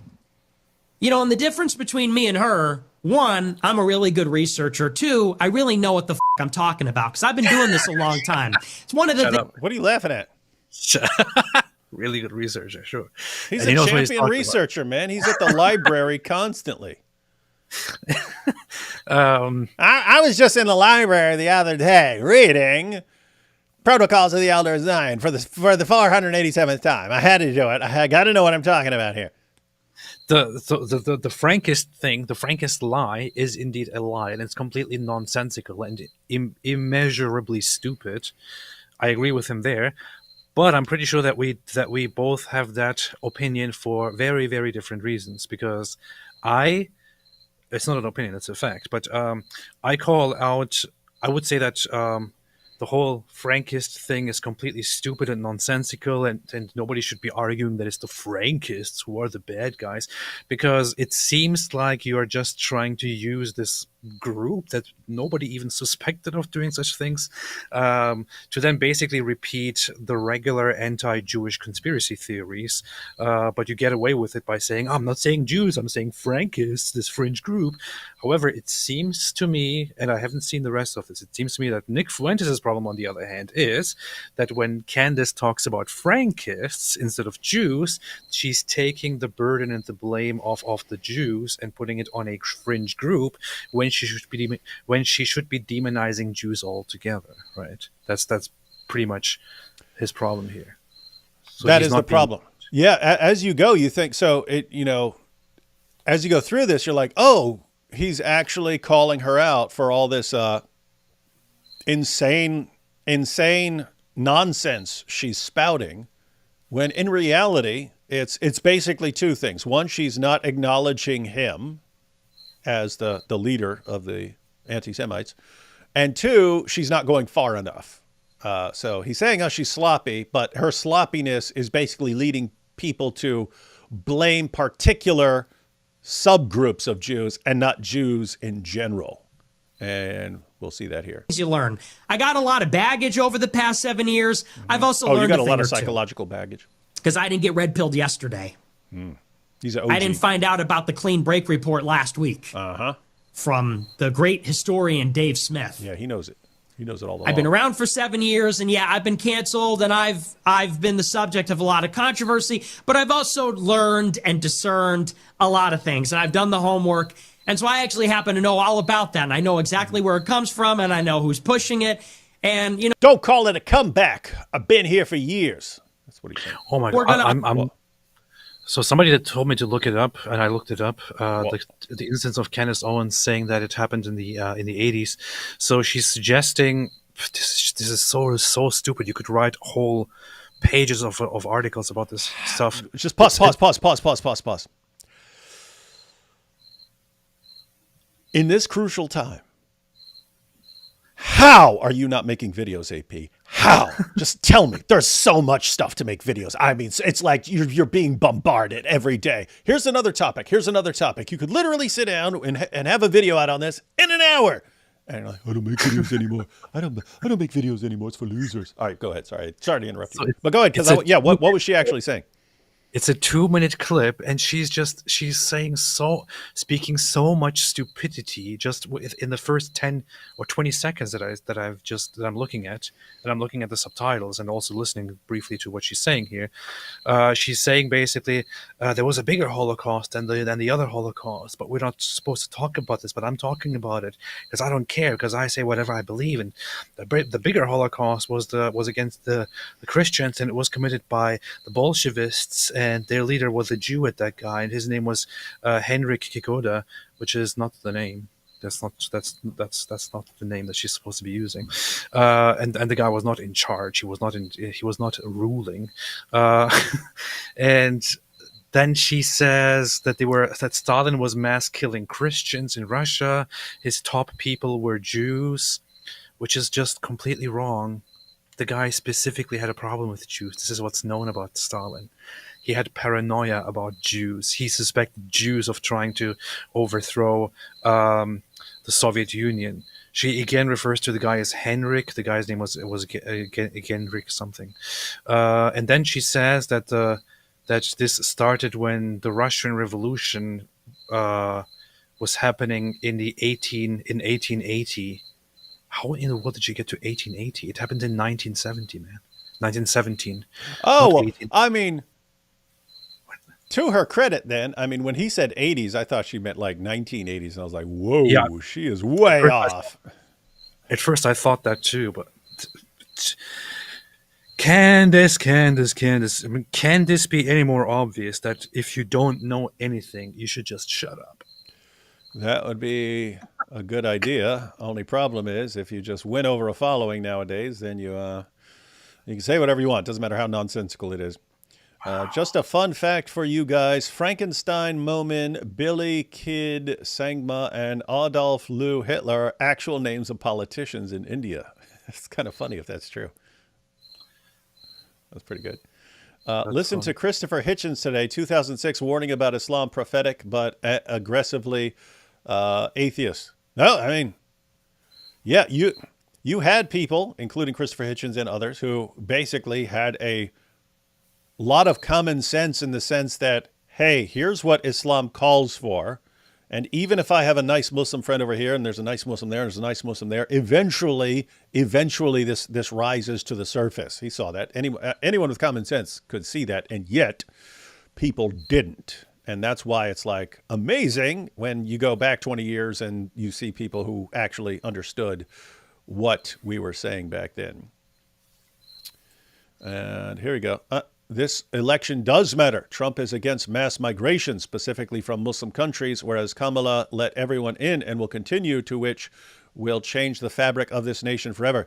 Yeah, Tyler, not saying this election doesn't matter. I'm saying if your confidence for fixing things is based on the election of the politician, it's not. You're already doomed. If that's the focus. Guess what? Trump or Kamala is going to win, apparently, unless one of them jumps out or something really weird, really weird happens or something.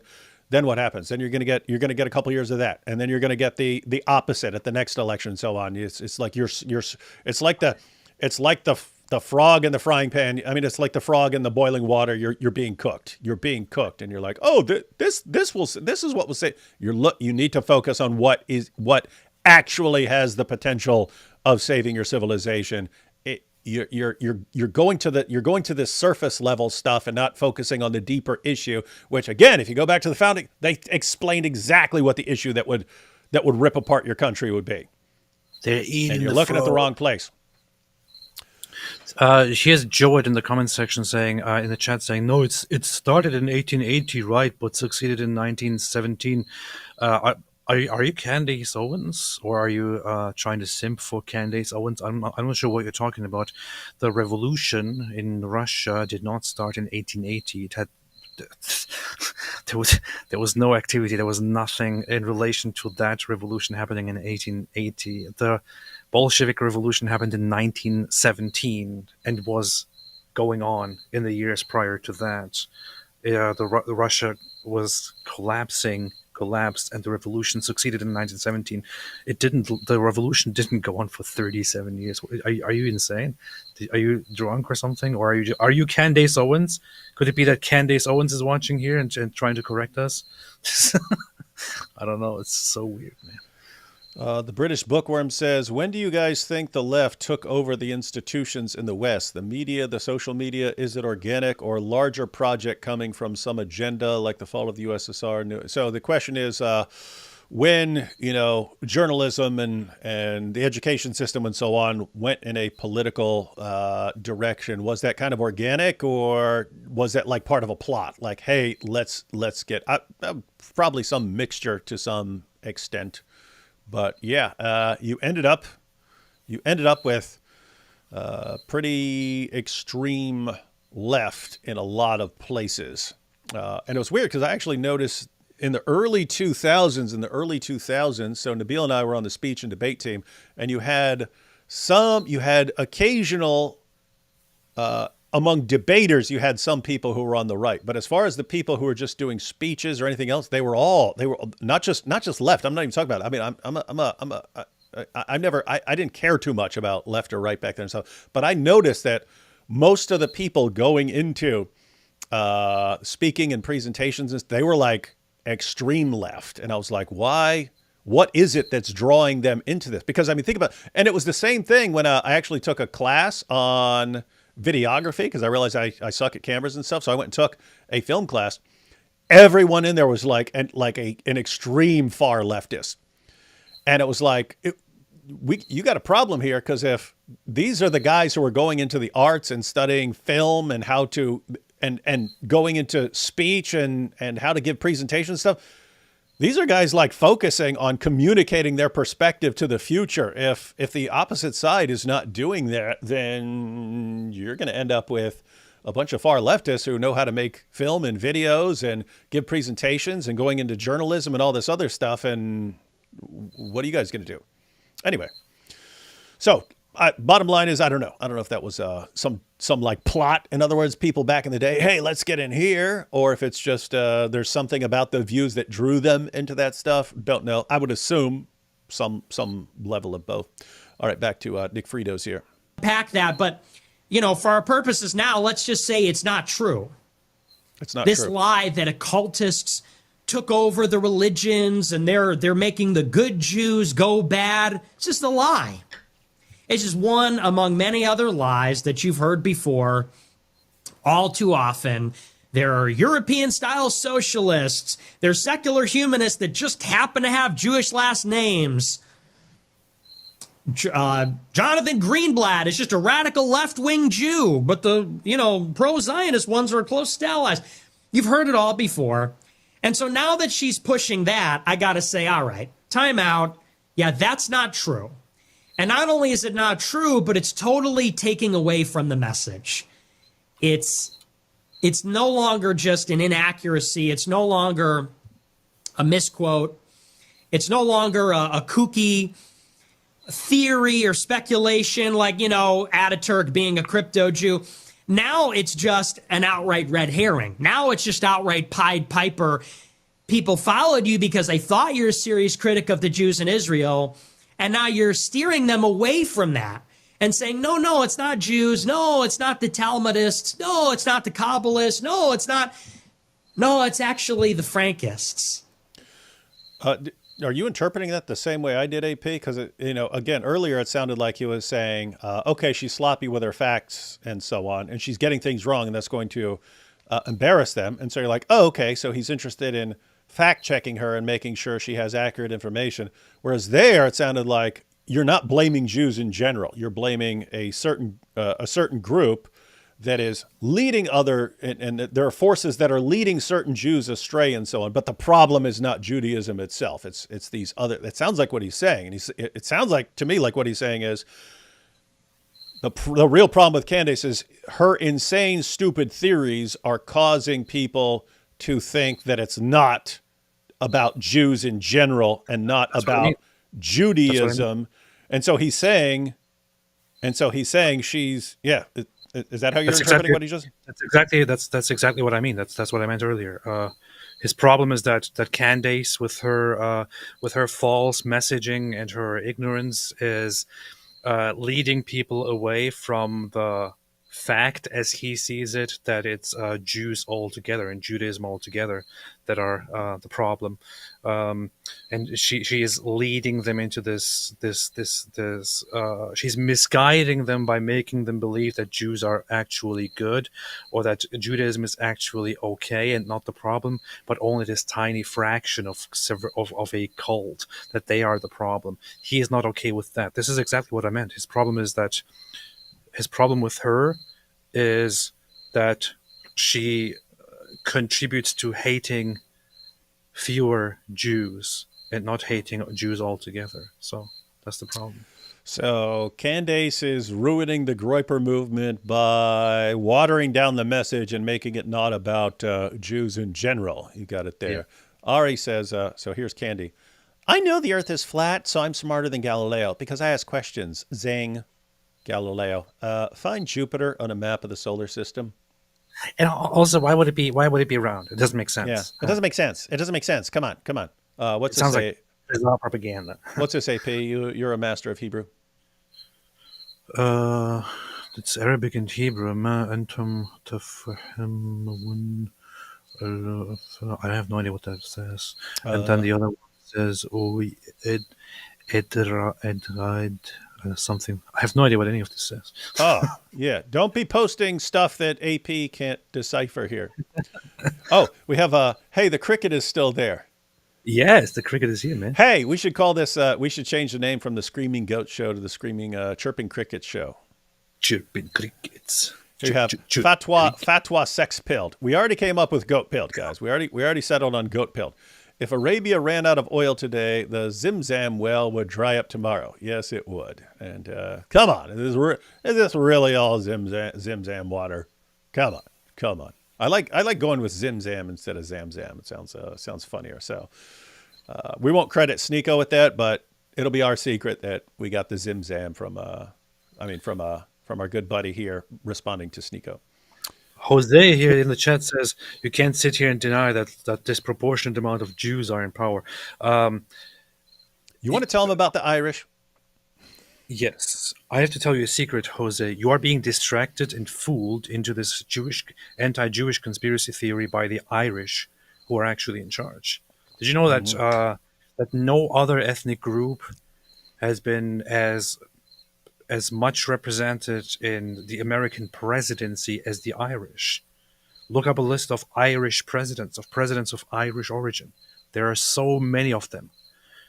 Irish people are leading the... You have probably heard before that the banks are owned and controlled by the Jews. It's not true. It's not true. In fact, the top 10 banks in the United States are publicly owned, and their CEOs are not Jewish. In fact, I think only 2 or so are Jews. The CEOs of among those CEOs, there are lots of Irish people, more than Jewish people. So it seems like the Irish are once again in power. You come to lots of companies that have been rising and getting really big. Unless if you don't want to look at the tech sector, you will see that there are lots of Irish people in business. Irish people are leading business. Irish people are in charge of these major funds that have huge shares in banks and so on. The Irish are fooling you into believing that the Jews are in charge. I must say, though, the Jews are in high numbers represented in art and culture, Nobel Prizes, science, and all that. And if you're going to suggest that a population that is 0.2% of the global population actually controls the entire Western world, or even more beyond that, I would say please let them. Obviously they are really, really good at this, and you are not. Mm-hmm. Yeah, they're super geniuses according to you, so why are you complaining? Yeah. Yes, Sneako, we will partake in the body and blood of Christ. Based, go kiss a goat's black stone. That's pretty rude. Now you're making fun of his religion. Sneako makes Fareed seem like a philosopher. Yeah, he does. It's weird because no matter what happens, there's still something about Sneako you are like, as revolting as everything else is. I'm actually super confident in Gen Alpha and younger Gen Z, especially the boys. Parents are way more protective and making a point to instill confidence. Yeah, if you want to if you want hope for the future, you got to hope in the recoil, right? You have to say, oh, people are going to recognize that they're going off a cliff and are going to change course or something like that, are going to recognize that their views have gotten them stuck in a pit and so on. And so anyway, first step if you want out of a hole is to stop digging. So you hope people are going to stop digging and then work their way out of the hole. All right. Here's another conspiracy. The truth seeker said Jewish rabbi owns P-Hub. False. It's not true. Didn't that just come up and it's like an Arab guy who... Yeah, it's actually... An Arab businessman. So there is a company that is, funnily enough, I think it's called... something ethical, something fun. I don't know, but it's a company that is basically in charge of several adult entertainment companies and websites. They bought them and are controlling them. The biggest shareholder and owner and founder of the company is actually an Arab guy. It's not a Jewish guy. There is a Jewish guy who is part of the company, not in charge of the company. He is I think he is a managing partner who also has shares in the company, but he is not the owner. He is in the law, in the legal aspects of the firm. He doesn't own the firm. He doesn't own it. It's not his. There was, however, there was an article written by, funnily enough, by a Turkish conspiracy theorist who wrote this article saying, why does a rabbi own P-Hub? So, and then based on that, another neo-Nazi website copied basically the same article and posted it on their website. And now people keep posting that screenshot and treating it as if it came from a proper news source. It's false. It's fake news. It's not true. I actually got in touch with the guy, with that Jewish guy who is part of the legal department of that company. I said, hey, I would like to have a chat with you about this whole thing. He said, yeah, sure. I never got back to him, unfortunately, but maybe I should do that just to troll these idiots. But the guy was formerly ordained rabbi. He's a lawyer, and he is not the owner nor in charge of these adult entertainment sites. You have been fooled. If you don't know this, then you really have to be better at researching things. If you did not, you need to get the research skills of Nick Fuentes. He says he's a great researcher. Or if you refuse to know this, which is more likely the case, then you just have a problem, man. Just got a problem. That cricket will finish reciting the whole Quran soon. It will. So Jesus said to them, truly, truly, I tell you, unless you eat the flesh and drink the blood of the Son of Man, you have no life in you, for my flesh is real food and my blood is real drink. The interesting part here is communion is straight out of the Bible. And Sneako just mocked it pretty hard, right? Mocked it. So straight out of the Gospels, Sneako mocked it. His God and prophet affirm the inspiration, the preservation, and the authority of the gospel we have.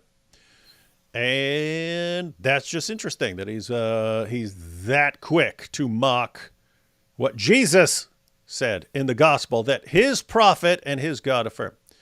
Nick speaking as if he's a Catholic. Yeah. So Gabe and AP think Sneako's not a real Catholic. Interesting. That's we got false. 2 popes. He started with that. And we all see what's going on. You know, the implications of it being Jewish people is very troubling and very disturbing. And if you keep pushing on that, it gets you in a lot of trouble, a world of trouble. So now we're seeing the backtrack. Now this is the backtrack. She goes in really hard. Everybody supports her. And now she's walking it back. Well, you see, it's not really the Jews, it's the Frankists. Well, I'm not really anti-Semitic. Well, look, I'm going to host a debate between 2 Jewish people to showcase how not anti-Semitic I am. Oh, that's interesting. I just want to get back to him. But his concern here is that she was going full anti-Semite, and so she had their support, but then she starts trying to dial it back because of the backlash against her. So he's saying she's watering things down because she can't handle the heat of being called an anti-Semite, and so she's trying to water things down and say, I'm not an anti-Semite. I'm just talking about a certain group here. So that's interesting. That's the complaint. And it reinforces this idea that, we need Jews to tell us we're not anti-Semitic. What if Americans want to have a conversation about our rights and our sovereignty without agents of Israel crying about the Holocaust there to debate in our stead, in our place? I don't actually think it's productive to reinforce that expectation. I don't think it's productive to reinforce that assumption that we need two Holocaust survivors, two third-generation Holocaust survivors to duke it out about, with this circumscribed criticism of Israel or the current Israeli government. I don't know how. I think that's actually the last thing we need. Yeah, every time the U.S. is going to have some policy, I always insist that we get two Holocaust survivors or their kids or their grandkids to debate the Holocaust in front of us, so that we can decide what we're supposed to do as a nation. That's how things work. This is so ironic and so hypocritical. Nick Fritos is a coward. Is a little cowardly weasel. Is he a weakling? He's a weakling. He's on record in the past talking about how, the Holocaust is pretty much, they asked for it, they deserve it, and so on. But of course, the numbers are exaggerated. It wasn't that much, but they used the opportunity to turn it into propaganda. Now they're crying about it, and so on. That's what he basically said. And then he of course mixes into it lines like, "Of course, and I'm just kidding about this aspect of it." And then he even explained. There was even a video of him explaining, saying, "When you talk about these things that are a little bit controversial, you can't get away by pretending that you're just joking about it and adding a joke into it, because then it gets obscure and people can't tell if you're serious or not, and then you can slowly make people accept the idea that there's something wrong about the narrative and so on." Why are you such a coward, Frito? Why can you not simply come out, since you are criticizing Candace here for giving in, for cowering? Why can you not just come out and say what you think about the Holocaust directly to everybody? Why can't you just come and say it? Why can't you not just come and say, yes, Jews deserved the Holocaust. Yes, Jews deserve to be completely removed from our society. Yes, Jews deserve to be exterminated. Why can't you just say these things when we clearly know that you believe these things? You talk about them as if they were worthless creatures. You talk about them as if they were bugs. You call them demons. You justify all kinds of pogroms about them, against them, and so on. Just say it, man. You're a little weakling, a little coward. That's what you are. Can we say weasel? Is he a little weasel? You're a little weasel, and you know what? This is the problem. You act like, of course, and I'm white, and white people, we are good, and we are strong, and we don't have to listen to the Jews and Jews. You're a weakling. You're a little weakling and a coward. There clearly is nothing special or superior about your race as you want to see it. Okay.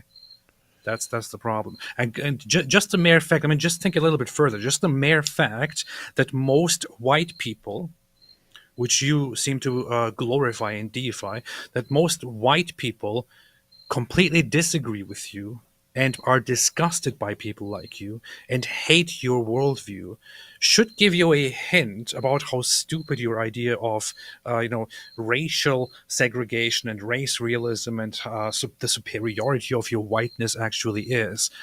If most white people hate what you stand for and hate the racism and want a more inclusive world, doesn't it look like most white people are being brainwashed by these superior Jews, or they're just not good enough, which is why they don't share your views? It clearly looks like race is not the factor here that makes people great, that makes people advance, that makes people fantastic. It clearly looks like you are wrong on this stuff, and your skin color is not really helping you in any way. You are a little weasel and a coward and a weakling. That's what you are. In Nick's defense, Do we seriously have a Turkish agnostic giving all the lectures here on Yes. whiteness and Catholicism? Yes. Race is stupid. Race is nonsense. Skin color is nonsense. Race does not Yeah, exist. yeah. You Turkish Oh, guys say that until you get in control of an area, and then it becomes the only thing that matters. Race That's what you do. It does not exist. It is stupidity. You might as well believe that that the moon is a disk that just floats up there in a circle, and that there are actually, I don't know, weird animals running up and down on it. You're stupid. Race is not a thing. Have some speak what you actually believe in, or shut up, or read a book. I don't know. Christopher Vito here says, have you heard Nick's take that the Holy Spirit is a PDF file and Mary was 12? Same argument as Muslims to justify abolishing age of consent. I seem to recall something like that circulating a while back, but yeah, nothing would surprise me about this dude saying something here. Slay the crickets wherever you may find them. Good one. Stop interrupting the cricket. That's funny. And Gabe here says, a lot of Catholics have issues with Vatican II. So in your face, AP, you said every Catholic agrees with Vatican II. And Well, not every Catholic. And if he actually recognizes the Pope, then I can't say that he is that he would be heretical. I mean, he is actually he would, from the Catholic perspective, be considered not a good representative and a sinner, I guess, but still be part of it. But the thing is, it is supposed to be respected. Vatican II is altogether supposed to be respected, and there are different aspects of it. What's it called? Nostra something. The aspect which talks about different religions. That's worth a read, definitely. Can we give the cricket his own Red Pill podcast where he just chirps at harlots? Yeah. Yes. Yes. Yeah. Yes. I mean, he doesn't have to have his own podcast. He could just join Fresh and Fit and so on and jump into that. He'd fit right in. Is another debate between two Holocaust survivors about America. That's just me. So, we've heard it all before. We've seen it all before. But this is what happens. She went out there. She didn't deal in the expert. She didn't deal in the guy. She rips all my talking points. She doesn't deal me in. You hear that? And then he's back to complaining she didn't bring him in. And he's whining about that again. She didn't bring in the expert. That's what he just said. She went out there. She didn't deal in the expert. She didn't deal in the guy. She rips all my talking points. She doesn't deal me in. And then she makes all the rookie mistakes. She gets the facts wrong. She backtracks. She tries to appease this anti-Semitism label. Those are all like the most rookie mistakes ever. Hang on. The rookie mistakes of what? These are the rookie mistakes of being an anti-Semite, right? That's what he's saying.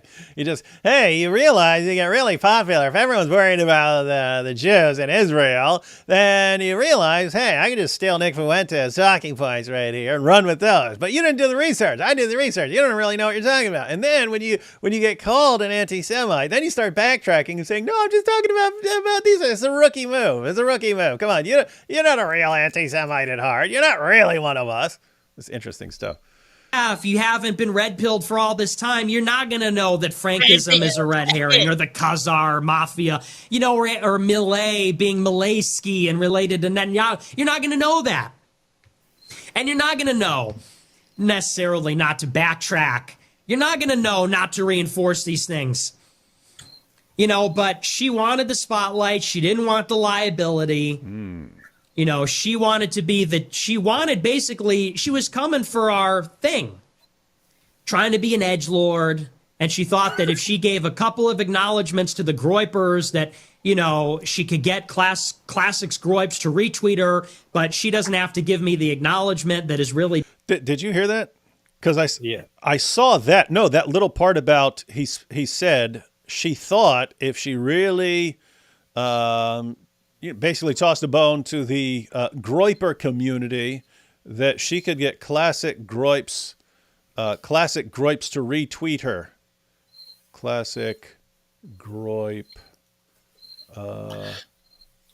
Quick thing, Gavin Barr said Netanyahu called the Gazans Amalek. Is any criticism of the Jews ever valid? Yes, any criticism of the Jews can ever be valid. However, Netanyahu didn't call the Gazans Amalek. He called Hamas Amalek. Where is the classic Groip stuff? Oh, there we go. Let's see. Classics Groip. Okay. So here's what he just said, and I'll replay it. Classics Groip has 64.6 thousand followers. 64.6 thousand followers. I'm saying this because here on this issue, I would have to think that Nick is spouting complete idiotic nonsense here. Candace. Okay, she was really hoping to be amplified by classic Groip. Yes, I want to point out. So I'm about to look at Candace Owens is following. Classics Groip has 64.6 thousand. So he's got fewer followers on X than I do. Candace has 5.6 million. 5.6 million. So look at what Nick, I confused them. Nick is saying that she's trying to woo the Groiper community so that she can get a retweet from Classics Groip, who has fewer followers on X than I do. And this is Candace with her 5.6 million followers trying to get a retweet from this guy with under 100,000. So now, sorry, Nick, you sound like a complete idiot now. I mean, you sounded stupid before, but now you're just your explanation sounds stupid. Please, Classics Groip, please. Nobody What can I listens to do? me. What can I do? If she gave a couple of acknowledgments to the Groipers that, she could get Classics Groips to retweet her, but she doesn't have to give me the acknowledgement that is really deserved. Did you catch that? So she thought if she it says some nice things, throws some acknowledgement to the Groipers, she can get this channel, which has a tiny, tiny, tiny, insignificant fraction of her followers, to retweet her. But she didn't understand that if you want Classics Groip to retweet you, you have to show the proper respect and kiss the ring of the great one, Nick Fuentes. Guys, I mean, you thought he was I thought this guy was delusional, but I mean, it's just like insane. Like him thinking this is what she's thinking. This is what she's thinking. She's, if I just do this and I really woo the Groipers, then maybe this tiny little channel Classics Groip will retweet me. But oh no, I didn't realize I have to promote Nick Fuentes if I want that super important retweet from Classics Groip. That's what he's saying right now. This is how stupid his followers are if they actually believe this nonsense. This is weird. This is weird because I mean I'm listening to Sneako, he sounds like an idiot. Listen to Nick, he sounds like an idiot. Listen to Candace, she sounds like an idiot. But this is like next level idiocy right here. One more time. Edgelord, and she thought that if she gave a couple of acknowledgments to the Groipers that she could get Classics Groips to retweet her, but she doesn't have to give me the acknowledgement that is really deserved.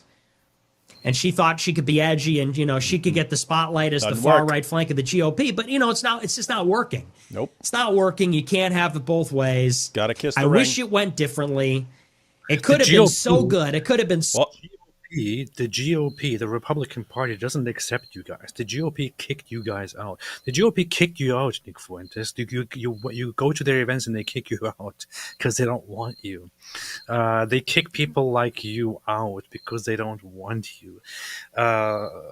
Because you're stupid and you don't have any power. Your people don't believe in you. But I don't think that this guy is actually as that stupid that he actually believes Candace Owens wanted their endorsement and failed, and now she's super sad about it.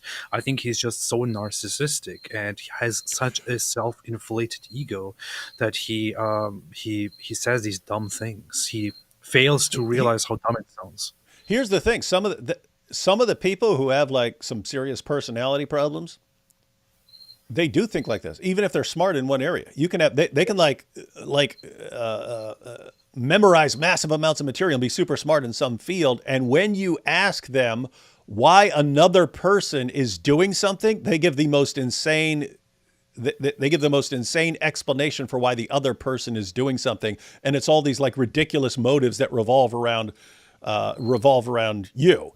And so anyway, the point is I've seen people really, really smart. And then you ask them, why did this person do this? And they gave the most insane explanation. Like, dude, please do not ever explain why anyone is doing anything because you suck at that.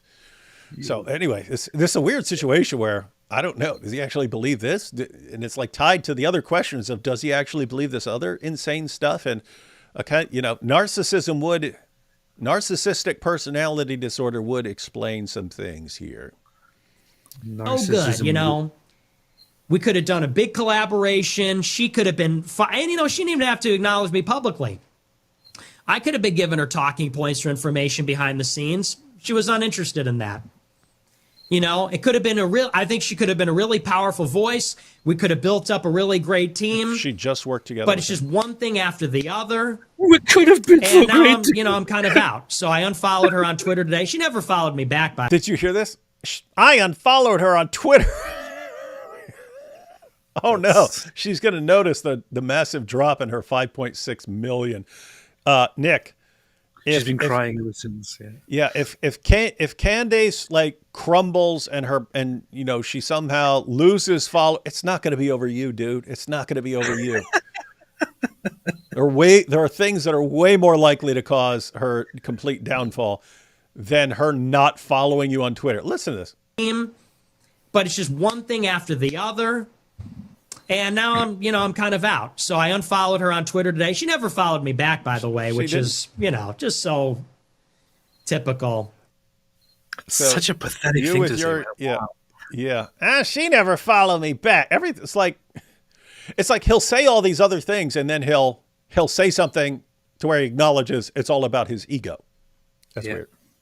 She's so mean. You know what? She never followed you back. Yeah, this is what you get. This is what you get. You get this video on Rumble, Candace. This is what you get for not following me back. Now you're going to pay the price. I unfollowed you. Good luck with your 5.6 million followers, Candace. I've got my buddy Classics Gripe. It reminds me of when they had that rally and he was like, and we've got 500 people. We're going to take over the country. Like, what sort of fantasy land? You got 500 people? Anyway. Call me when you're ready. What's that? Wait, he just said it. Call me when you're ready. So I'm unsubscribed from you.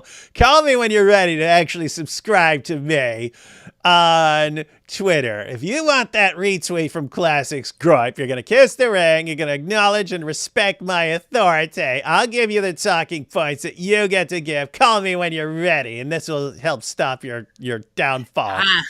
I followed you that one. I unfollowed you that one time. But once you're ready, just give me a call. Once you regret your decisions, give me a call, and I will happily follow you back. And I hope that this time you actually follow me too.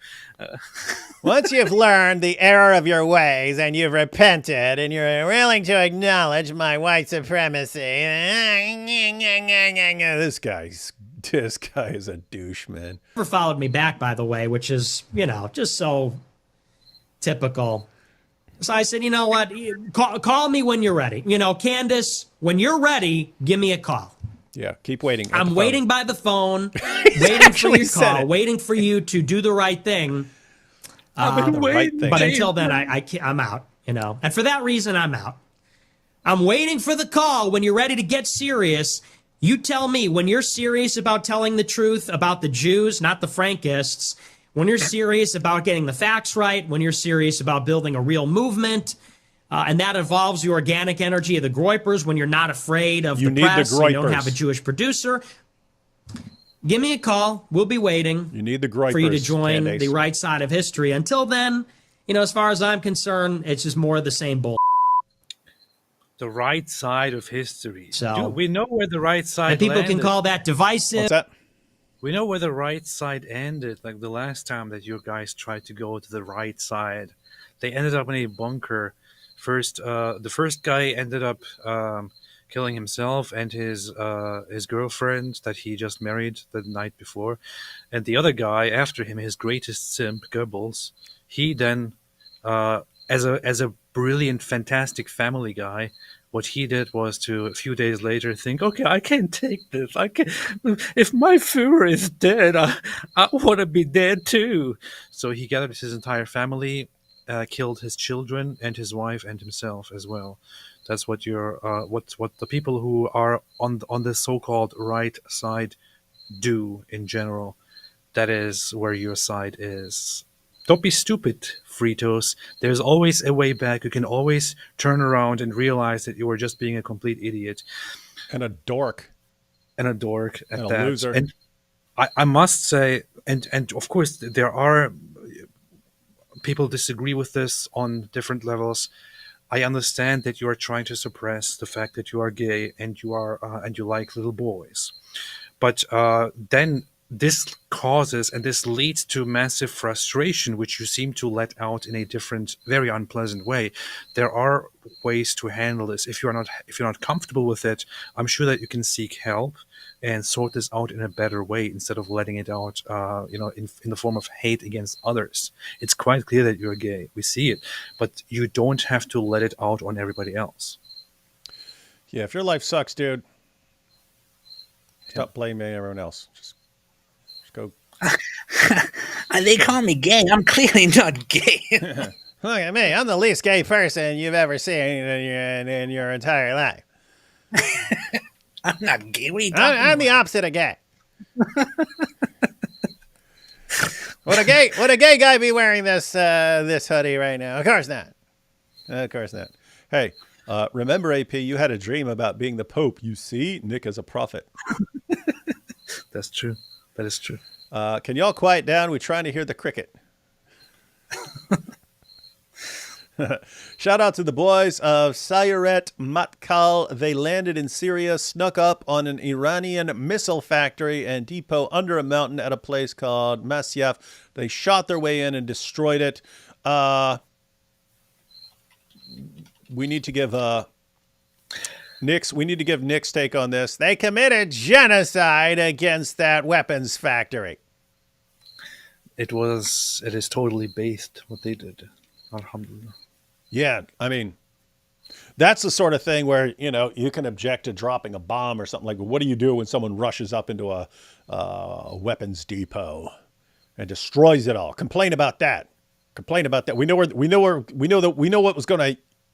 those weapons were going to be used for, and they took out the weapons. Alhamdulillah. Good job. Terrence says, I'm not sure I understand the Groyper argumentation. How do you follow Christ and hate Jewish people? What are the mental gymnastics of that position? Yeah, well, I mean, you shouldn't be hating any group of people as a Christian. If you wanted to say I have a problem with certain bad people or something like that, that would be one thing. But when you want to say this entire group, you got some problems there. Look, if Jesus was alive today, they would do this to Jesus. The Groypers would do that. That's what the Groypers would do. That's what they would do. 2 years ago, I scoured the Stormfront message board for Nick Fuentes mentions. There was almost nothing. So unpopular, yet he gets such attention. It is weird, but I mean, if you look at attention, if you weren't really following Twitter, you would have no clue who this guy is, and he thinks he's the most important person in the world, and people who are known around the world for good or for bad. He thinks these guys all need to come and pay homage to him. And if you want to come kiss the ring, then I'll be glad to give you my support. And maybe if you're lucky, even a retweet from Classics Gripe and his 64,000 followers. That's the kind of power we've got, baby. That's the power the Griper Empire has. Hey, may I read two or three quotes from the document from the Vatican? Which one? Vatican II? Vatican II, the specific section is called Nostra Aetate, and it is about different religious groups. Okay, let me read this super chat, and then you can quote all of Vatican II to us.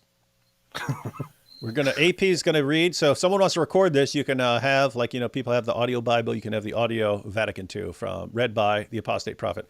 Four crickets put mouse glue traps in garage near entrance baseboard to catch spiders, crickets, etc. Baby oil is... Oh, 4 crickets put mouse glue traps in your garage near entrance baseboard to catch spiders, crickets, etc. Baby oil is solvent for glue on fingers. God bless you, D. Wood and AP, for your humorous and informative stocks. Yeah, that's if you want to actually catch them. There's a much easier way to do it, and that's spray some bug spray, and then it will die. All right, now for Vatican II, read by a Turkish agnostic. Yeah, I just want to read expert in Catholicism who literally dreams about being the Pope. I've always liked Catholicism. I also went to a Catholic kindergarten, by the way. So you see, he was never a Muslim. You see. So here are a few quotes from Vatican II, Nostra Aetate. It says, "Indeed, the Church believes that by his cross, Christ, our peace, reconciled Jews and Gentiles, making both one in himself." Next section. Nor did the Jew... Oh, no, here. God holds the Jews most dear for the sake of their fathers. He does not repent of the gifts he makes or the calls he issues, such is the witness of the apostle. Next quote. Since the spiritual patrimony common to Christians and Jews is thus so great, the Sacred Synod wants to foster and recommend that mutual understanding and respect, which is the fruit, above all, of biblical and theological studies as well as of fraternal dialogues. Next quote. What happened in his passion, in Christ's passion, cannot be charged against all Jews. Look, very important. What happened in his passion cannot be charged against all the Jews, without distinction, then alive, nor against the Jews of today. Although the Church is the new people of God, the Jews should not be presented as rejected or accursed by God, as if this followed from the Holy Scriptures. All should see to it that in the catechetical work or in the preaching of the Word of God, they do not teach anything that does not conform to the truth of the gospel and the Spirit of Christ. And final quote. Furthermore, in her rejection of every persecution against any man, the Church, mindful of the patrimony she shares with the Jews and moved not by political reasons, but by the gospel's spiritual love, decries hatred, persecution, displays of anti-Semitism directed against Jews at any time and by anyone. This is the authority of the Catholic Church. Alhamdulillah. You're muted, David. You're muted. That's weird. Required says, I'm also an expert in Catholicism. It was started by Jews. Alhamdulillah. So, Vatican II, read by AP, showing that Nick Fuentes is completely correct about everything he's ever said.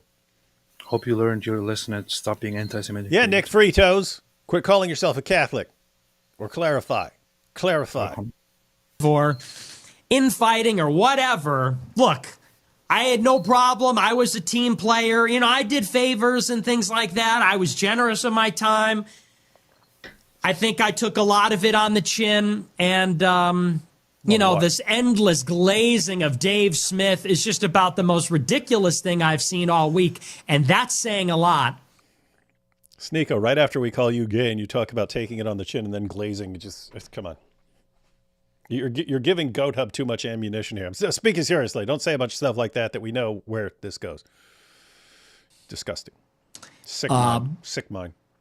But then you start going and saying it's the Frankists. Yeah, I question what even the value is anymore at that point. I don't even really understand what it's really all for. Steven Crowder said it's secular humanists with last names. Bill Whittle said it was the cultural Marxists and the Frankfurt School. Guys, keep in mind, everyone he's complaining about right now, he's saying that all these different groups say it's particular Jews and not the Jews. And he's condemning them all for being on the wrong side. Do we really need yet another iteration of that? Bill Whittle said in 2013, it was the Frankfurt School, the Institute for Social Research, that migrated to Columbia. They were Jewish communists, equally unwelcome in Hitler's Germany. He was saying that in 2013. Crowder was saying in 2019, oh, they're secular humanists. They just happen to have Jewish last names. Over the past year, we've had Finkelstein and Blumenthal and Greenwald say, Zionist, but don't say Zog. Do we really need yet another iteration? It's the Frankists now. They're infiltrating everybody. Yeah, I don't know if really moving the ball down the field at that point. You know, when are we just going to have the real deal? When are we going to have the full loaf? The whole loaf. He wants the whole loaf, ladies and gentlemen. Guys, what's he saying? So isn't Nelly? We want the whole loaf. We don't want just a slice of hating some Jews. We want the whole loaf. You got to hate. You got to blame all. You just got to say the Jews. That's what he was saying right there, right? Like blasting away at everyone. And they're saying it's just this group or that group or this group or that group. No. You're all going about this all wrong. So that's apparently what he thinks is totally going to catch on, and everyone's going to eventually realize that he's correct on. You know what's even more beautiful? What? The letter that Pope John Paul II, when he visited the Western Wall, where he also prayed, which we have a photo of, the letter that he left at the wall, which is quite short, it says the following: God of our fathers, you chose Abraham and his descendants to bring your name to the nations. We are deeply saddened by the behavior of those who in the course of history have caused these children of yours to suffer, and asking your forgiveness, we wish to commit ourselves to genuine brotherhood with the people of the covenant. Jerusalem, 26 March 2000. You're starting to sound like Nick's about to be excommunicated. No, that's what you're sounding like. And well, how you gonna get your Catholic monarchy then if the leader of the Groypers falls? well, gotta make sacrifices. That's no cricket. It's a garcid tree. It's over, AP. All right, guys. Yeah, So we have one more clip. We have one more clip left, ladies and gentlemen, and that is Candace responding to Nick. Now, Nick also threatened her and said he had dirt on her, and he doesn't want to expose it, but he will. So I didn't play that clip from Nick because Candace actually plays it in her video. So Nick actually threatened to expose her with this secret information that he doesn't want to. He doesn't want to expose her for, but he will if he has to. So now it's to the level of him threatening her to expose her, and her she basically says, yeah, go ahead and expose me with what you got there. You guys should do a boom boom room of Mo going to a party with Christians and Jews trying to fit in. Mo wouldn't go to a party. 4 stooges, including Mike Winger. It would have been funny if I just tossed Mike Winger in that thumbnail in some random spot. I'm going to do that in the future. Please give 2 of these dollars to the lovable cricket. Also had to say again that as a lover of languages, AP's chunky Ayin Arabic accent on the last live had me dying, laughing. Powerful accent. It was a lot of fun to do. It was. In Israel, all Jews say that. Halas. Oh, that's cool. Yeah, so now you know. Jinn cricket is haunting your studio, AP. The Jinn. It's the Jinn. Fresh News says Candace Owens claims that Israel run America. What are her thoughts on Qatar or Qatar, depending on... You also got to make that... Qatar. Or how George Soros, a Jew, has negative views on Israel. It's Jews all part of the hate plot. George Soros. And it's all part of the plot. You have the plants, the Mossad plants, who pretend to have a different view, even though they're all on the exact same page. Loads of white CCP shills on YouTube sharing their Chinese propaganda on how great and free China is while denying Hong Kong's autonomy. Huh. Interesting. Banana says, here's my jizya to you, Dawood ibn Havaudi. Let's see. You guys should watch Rabbi Jonathan Kahn, Messianic Jew, Ridvan. You'd like him. He covers eschatology from the Tanakh and the New Testament. Praying for you guys. Psalm 122:6 for the anti-Semitic Christians. Thank you. Thank you, Michelle. Thank you, Michelle. Magnifico says, hey, AP, turn-based strategy is for pansies. I don't play turn-based strategy. What are you talking about? I play real-time strategy. How dare you? Michael says, which one of you has a Jewish cricket chirping MK Ultra messages to us? This is not a Jew. This one is actually Allah. It's me. It's in my. So now we have multiple theories. It's Allah, it's a jinn, it's a Jew. Israel Advocacy Movement just did a deep dive on Candace conspiracy theories, 37 minutes, but worth checking out. Yeah, actually, right before we went live, I saw that. I think AP saw it a little bit earlier, but we were discussing, because John McCrae also posted a pretty awesome video about Candace. We haven't watched this one yet. We're assuming it's going to be good. But we were thinking of just having a show where we title it Christians and Jews React to Candace Owens, and we just react to John's video. And what's the guy's name from Israel Advocacy Movement? You know him. What's the guy's name? Remember him? Who is that? Joseph. Yeah. Mike says, Mike Winger, I'm greater than Jesus. Jesus equals Jew, so he's greater than Jews. Mr. Krikeli, Mr. Krikeli. Mr. Krikeli, how about stop yelling? Solaria says, from the 1860s to the 1880s, Russia had an issue with populist Marxist rebels. They didn't actually do a revolution, though. 2 generations too early. Wrong. Candace says. What they had at that time were anarchists, or they would call them nihilists. You're an anarchist. Who were also the nihilists did the assassination of the Tsar in 1881. But the revolution of the Bolsheviks and others did not start until much, much later in the 1910s. Sheba Dog said, I thought I was supposed to read this. This was a super sticker. Institutional takeover as part of Venezuelan Cuban influence ops and blah, blah, blah. Look up World Social Forum's 23 years of communist organizing. Why am I going to look up all this stuff? Why? Okay, I will not. That cricket is a Jew. Now, there's something I understand. Oh, wait. Now we have another one from Mad Social Scientist. Their offshoots, the World Social Forums on Migration, 8 global conventions since 2005 helped operationalize network the groups subverting the border today. Okay. Little too deep for our current discussion, which is making fun of anti-Semites. It's like we're right here. Hey, look at this dumb stuff this dork is saying, and you're like, hey, let's dial it up to these deep theories about it. Like our brains are a little too fried for that sort of thing right now. Why do white nationalists do not consider European Jews to be white? They look totally white. They are simply white people with a different religion. So the question here is why do white nationalists still have a problem with Jews who look white? They're Jews! It doesn't matter what color they are. The whole thing is just so stupid. So many of these white people are descendants They're white.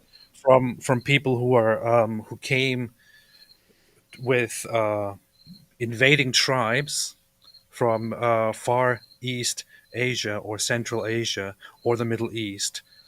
Many of the white people that you have in Europe nowadays are descendants of such people. Many of them are descendants of Jewish people. Many of them of other people who simply mixed and who adopted different beliefs and cultures. This is how people blend together and create new cultures, new societies, new ethnicities. People have this weird understanding, this weird misunderstanding that ethnicity means purely, skin color or racial, descendants and all that. Ethnicity is what populations, by living together over time, form in terms of a shared culture and language and beliefs and all that. lots of the people who are white today are people who did descend from other people who have nothing to do at all with the proto-European, originally native Western European people. It's stupid to do this whole separation based on white and non-white. Hey, It's look. dumb. Hey, here you have Isa here. He says 100% agree. Race is nonsense. And he's a Muslim, a Jewish Muslim hybrid. So he would know. Yeah. Isa's our buddy, though. But Sid Dave disagrees. He said humans are tribal, so nothing wrong in white Christians being protected of their cultural and identity. Zionists, Hindu nationalists do that. Ethno-nationalism exists and is okay as long as you don't hate others. So he is fully in support of Nick Fuentes's Catholic, white, national... Sid, I hope you've been watching us long enough to know that we're joking here. No, I agree that Western culture is amazing and in fact superior to most cultures around the world, which is why it's And you grew up in Germany. Shocker. Oh yes, white culture is so great. If only someone had purified it long ago, would be so much better. Western Greco-Roman culture and Christian culture is very, very much superior to most of the cultures in the world, and it's totally a good idea to preserve that, right, and to not have that corrupted and all that. But it doesn't come down to race. Race is dumb. It's stupid. Yeah, it's what again the Thomas Sowell quote that we've spent again. He said this in the 90s, but he was saying decades before that. But we keep replacing things that work with things that sound good. And guys, don't underestimate the power of something working well, right? If something is working well in your country, your society, for your culture, wherever that may be, and someone comes along and says, hey, we need to get rid of that thing that works and replace it with this thing that sounds good to us, you need to be a little careful of that. Alhamdulillah. Far 4 says, Fuentes... Fuentes? What's Far 4? Fuentes is our best asset, yeah? He'll establish this white Catholic state, yeah? And we'll be closer to getting rid of the Jews. I'll get my homework back. Far 4 gets his homework back if Nick Fritos wins. All right, guys, we got one more clip. Let's go ahead and jump into this. And this is Candace. We got Candace for the finale here, and she's going to take on the criticisms of Nick Fritos, who's now threatening her. All right, guys. Speaking of Catholics, I do want to, I have to say, my blood was boiling when I went on X and I saw a clip that was circulating of Nick Fuentes talking about me. And, you know, he's been just on a tear for 2 weeks talking trash about me. I have no idea what has motivated this. I have obviously been dealing with a full onslaught of attacks everywhere from Australia, from the ADL. And in addition, Nick Fuentes has joined in on the chorus. And I genuinely am not sure what's motivating it, but I just want to show you what he's. Hey, why is Nick Fuentes joining forces with the ADL to attack Candace Owens? Man. Wow, that's messed up, Nick. You're supporting the ADL to bring Candace down. All right, let's go and see. Nick Fuentes has joined in on the chorus. And I genuinely am not sure what's motivating it, but I just want to show you what he said so I can respond. You're not sure what's motivating it?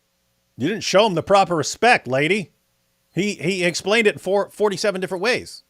I mean, he explained it over and over again in that one little point. He kept coming back to it. And she's not doing this, but then she said, you need to respect me. She really wanted to get a retweet, but no, without respecting me, it's not going to work. He explained it. Why are you confused? To it because I When a narcissist says it's because of him, believe him. have such a strong opinion on stuff like this, and I feel the need to say something. So let's take a listen to Nick Fuentes telling his audience that he red-pilled me. Take a listen. I red-pilled Candace. She's been watching my show for years. Let's just be honest. I took her red pill virginity from her. I get it. It was me. I took her to the prom and red pilled her. Look at this dork. I'm the one who red pilled her. What? It reminds me of obviously completely different mannerism, but it reminds me of how Mohammed Hijab thinks. That's exactly what it reminded. It reminded me of him going, "Oh, look, Ben Shapiro used the word pusillanimous. I used the word pusillanimous in a video. This proves that he watches all my videos." Exactly. It's the same attitude, the same narcissistic attitude, of course, with completely different mannerism. It's kind of funny. Heard enough, and I know she's been watching my show for at least 4 years. Same I thing. red pilled her. I red pilled a lot of these, and I don't want to take all the credit. Me, among others, red pilled a lot of people. People like Sneako, Jake Shields, Myron, Ye, whoever. And I'm not taking all the credit, but I and others, truth tellers, red pilled people. Candace has a public and a private reason she doesn't want to talk to me or about me. And I said last week, I have evidence that both her public and private reason are bull. And I'm not indiscreet. So I'm not going to go and spill the beans on everything. And I said last week, if she wants to, she can. But that's not true either. And if I'm pushed and my credibility's on the line, well, I'll have to say it. I don't want to because I'm not an indiscreet person. But, you can't just lie and lie. Well, I can't talk to him because YouTube. Well, that's BS. Well, I can't talk to him because this lawsuit. That's BS. Well, Nick knew there was a lawsuit. You're right, but I know other things too. So, don't play with me. I'll remind you. I'll remind you, girl, about our text. Don't play with When me. she texted me during the Ye thing back in 22, she said, "Oh, I don't keep secrets. I don't believe, I'm going to expose everybody and blah, blah." Well, Orange, you glad I'm not like you then, right? Because I kept that pretty quiet for a couple of years. You glad. Just like I'm keeping this quiet. So guys, What's going on there? this guy has serious narcissism problems. So guys, what he's just saying there is, you're wondering what he's talking about. If she keeps lying and she keeps lying, I've got this stuff on her. I know this stuff. I know stuff. I know stuff about her. I know stuff about her real reasons why she's doing this stuff and saying this stuff. And I know her real reason. Like, what? What's she saying? And all these lies. He said, he knows the real reason why she's telling all these lies. And you find out what they're lies about. And it's saying about him, well, I can't be associated with him because of YouTube. I can't be associated with him because... Those seem like completely correct reasons. Like, hey, Candace, why aren't you bringing me on your show on YouTube? Because that would instantly get flagged for hate speech or something like that. Like real quick. Like it even happened. I mean, it even happened without her having her. If you were on as her co-host, and so what do you think is going to happen? So the point is, she has pretty legitimate reason, even with her insane rants and sounding like a complete idiot, she would still have legitimate reasons for not wanting to be associated with you. And what he's saying is, no, the reason she says she doesn't want to be associated with me are not the real reasons. Instead, it's this other stuff that I've got. I'm not indiscreet, so I don't want to share it. But if I'm pushed, and he said how push with lies. Lies what? The lies he said she told are about why she can't associate with him. So if she keeps saying she can't associate with Nick because she would get canceled even faster, it just wouldn't work, or this or that, he's going to expose her. He's going to expose her with this awesome stuff. The real reason she doesn't want to associate with him. This guy's nuts, man. This guy's massively delusional. Okay, so we've got Nick there, and I guess she's about to jump into her response. So he's the one who red-pilled her. Everyone knows it, according to him. He's the one who red-pilled her. He's the behind-the-scenes hero, but she says she can't associate with him for reasons X, Y, and Z. He says those aren't the real reasons. It's this other thing, which because he's discreet, He's not sharing, but he will if she keeps pushing. So that's a threat. Don't play with me. Yeah. So Don't play with him, Candace. First and foremost, did not like that because that arrived to me as some sort of a threat. Like he's got like information on me or knows stuff behind the scenes. And so let me first and foremost say this. The idea that I have been red pilled by Nick Fuentes, parking aside just the utter arrogance of that statement. I've been in politics for 8 years. There's not a single person that I would say they owe me. I red pilled them. I red pilled this person. It's a complete nonsense. I never watched a single episode of Nick Fuentes' show until after he did, which I have said publicly, the public X space that was hosted by Lauren Chen. And it was the first time that I heard his story. And I thought, you hear that? She said, nope. She's been doing this for years, and she had never even watched one of your videos up until Lauren Chen, living large with that Putin money, had a Spaces, and then she said she heard Nick's story or something like that. I don't even know what Nick's story is. Hang on one second. That was hosted by Lauren Chen, and it was the first time that I heard his story, and I thought to myself, wow, what happened to this when he was a kid was completely wrong, and I never knew what the backstory was, and I was quite interested by it.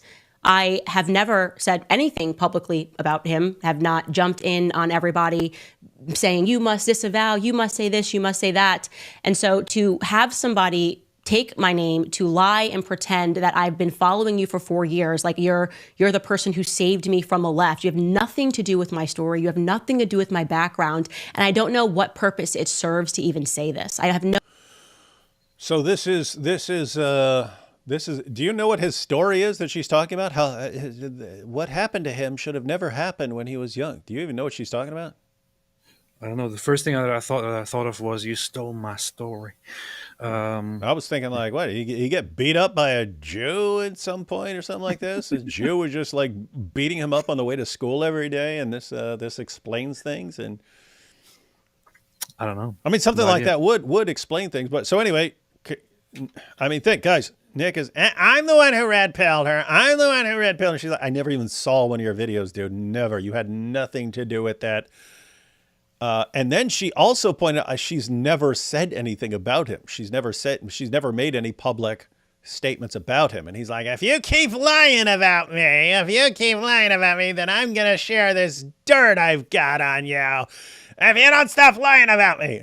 I haven't said one word. This is interesting. But it is like he might be one of those guys that where you're saying something and he's interpreting it as everything is about him and stuff. Like, in other words, if she were to say, and so I can't associate with everyone because, I'd get in trouble with YouTube. She's talking about me there in level 1. That's why I have to expose her if she doesn't show me respect.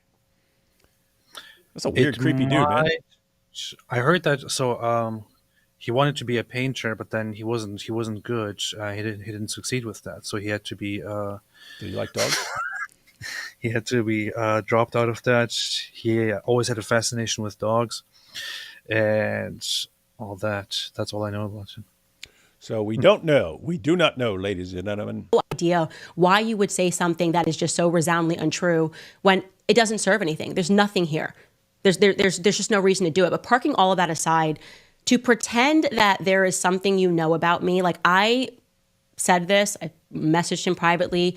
You have my full and explicit permission to release whatever it is that you think you have on me. Like, there is nothing that needs to be private.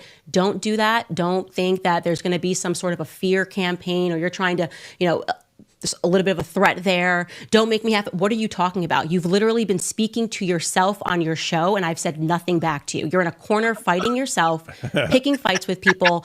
You're in the corner playing with yourself. And I'm not even watching you, and you think everyone's watching you. Ouch. That hurts. That must hurt, Nick Fuentes. That must hurt. I feel that. Wow. But the rejection he's getting from Candace right now is wow. It's brutal. I mean, she's like, I barely know who you are. I haven't said anything about you. You're saying I'm saying all these lies about you. I haven't said anything. And you said you got this dirt on me. What is it? And what's crazy is, given how he's apparently like thinking everyone's talking about him, and he thinks everyone's obsessed with him and they're getting all their information from him. He might have be watching some of her videos like, now I get it. Now I get her real reasons. Let me write this down. I got this dirt on her. And if you asked him to explain it would be, well, look what she said here. And this connects to this. And look, she used the word pusillanimous, which she actually got from my video here where I was talking about this. So that means she knows that. This shows, now I got the real reason. It might be like some insane, incoherent nonsense. Like what are the odds that Nick Fuentes actually has this dirt on Candace Owens that could ruin her? It could ruin her, and he's hiding it because of his discretion. Nothing to you.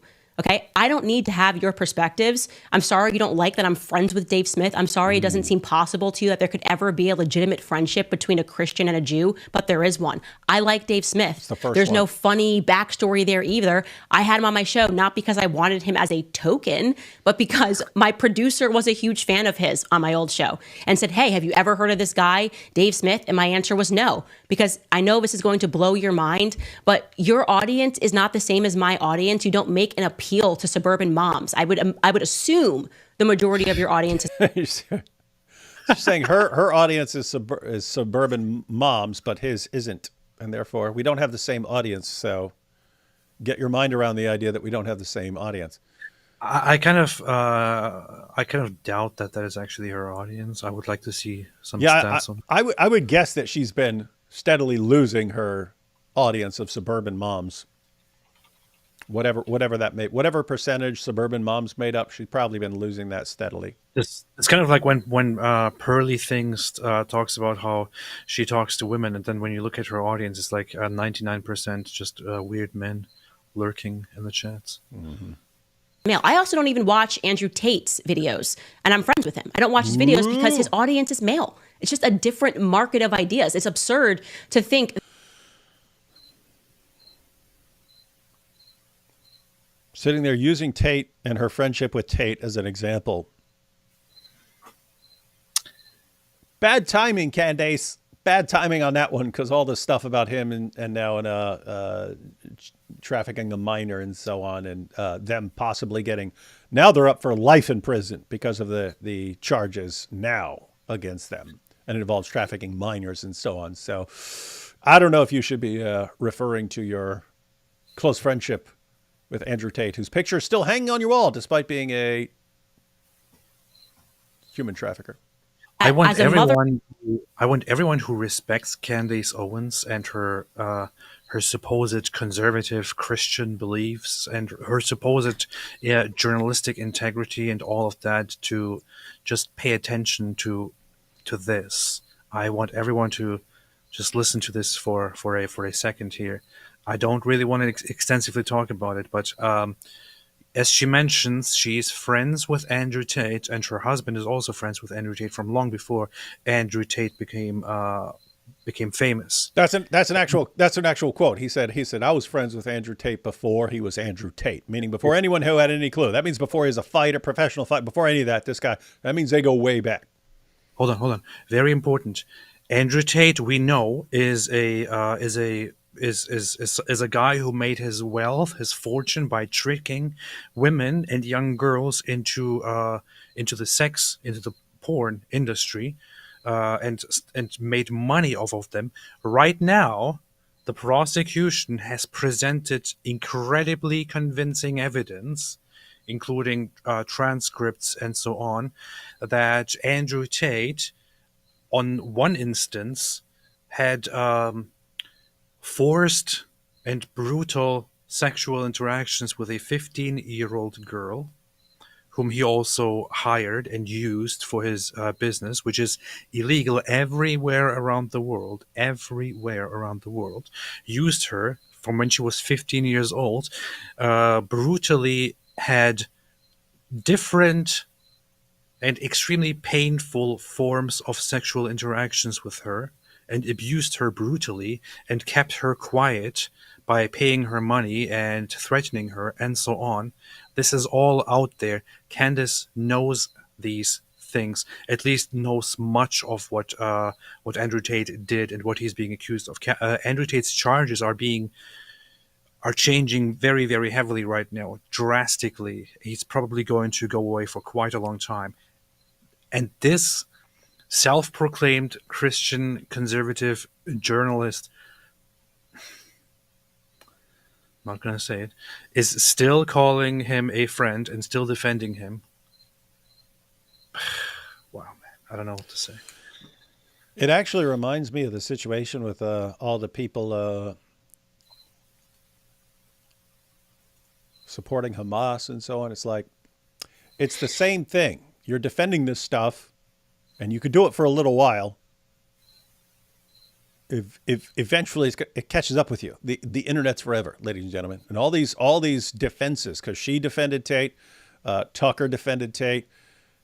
Who was it? Was it PBD? All these big podcasts. Hey, let's get Tate on here and show our support for Tate, and we'll toss him a couple softball questions and so on. And Tate was doing some really messed up stuff, and it's I don't know. It seems similar to all the let's wipe out Israel and stuff, and maybe Hitler wasn't such a bad guy. Yeah, maybe the Holocaust, maybe that was a good idea. And they're saying all these things, and it's like, guys, the popularity of saying some of the brief wave of popularity of saying some of these things is going to die down, but that internet's not going away. So these people make me sick, man. You want to push your sick button. You're sick. Of 3, I go home and I'm watching all of this male content.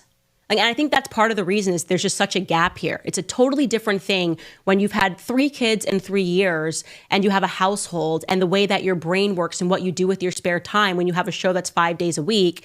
And when you're not, when you're in a situation like Nick Fuentes and you really believe that if someone reflects anything that you have said, the idea must have come from you. I'm agreeing with Candace on this. She's pointing out she was doing shows, big shows, 5 days a week. She's had multiple kids, and Nick Fuentes, who has nothing to do other than sit around looking at internet stuff and screaming about Jews, does he really think that in the little bit of time she has to spare, she's there watching his videos, getting his talking points down, and then of course watching Andrew Tate videos and stuff like that, and figuring out how she's going to be super based and stuff. It's like, I kind of see her point here, in that it's pretty freaking insane for Nick to think that. Like, what level of narcissism do you think that, hey, here's what people are saying on their shows and stuff. As soon as their shows are done, they're watching me. They're there watching me going, let me get my next talking point. Oh, I'm going to say that in a show. And then, 2 weeks later, she says something about Jews. And she got that from me. I said something about Jews. I said something about Jews. Then she said something about Jews. Obviously, she got the stuff about Jews from me. I'm the only source of information about whining about Jews. Delusionally narcissistic dude, apparently. And again, like I said, I won't make any apologies or excuses or you don't like apologies, capitulate to this idea that I can't be friends with Dave Smith, who is actually just an awesome guy. He really is. Like, I met him because Did she say that about a Jew? Somebody pushed me to have him on my show. And then I had one of the best conversations that I had ever had on my old show. And I thought, I really want to keep learning from this person. Do you think I've never had Jewish friends in the past, that I don't have friends from high school? And in your mind, it's warped to believe that the only way they can be friends is if they're using each other as tokens. And your idea here is that unless people agree with you, they're a fraud. And exactly. I mean, more specifically, from a narcissistic perspective, if Nick is the sun at the center of the solar system and you are not revolving around him as you're supposed to, then you're off on the wrong course.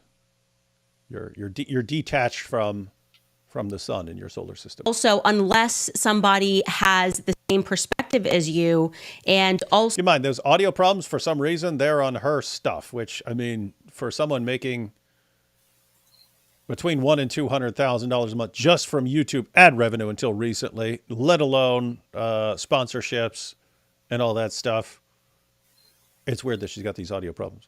so unless they speak to you, I mean, could you just explain this to me very slowly? What is the perspective here? Unless you fully agree with me, you're a fraud. And also, if you say any ideas that I say, they obviously must have come from me. So when I arrived at the conclusion that Me Too was fraudulent from day one and that BLM was fraudulent from day one, if I go on and I see that also the Tate brothers say that Me Too is fraudulent, then clearly they must have gotten it from me.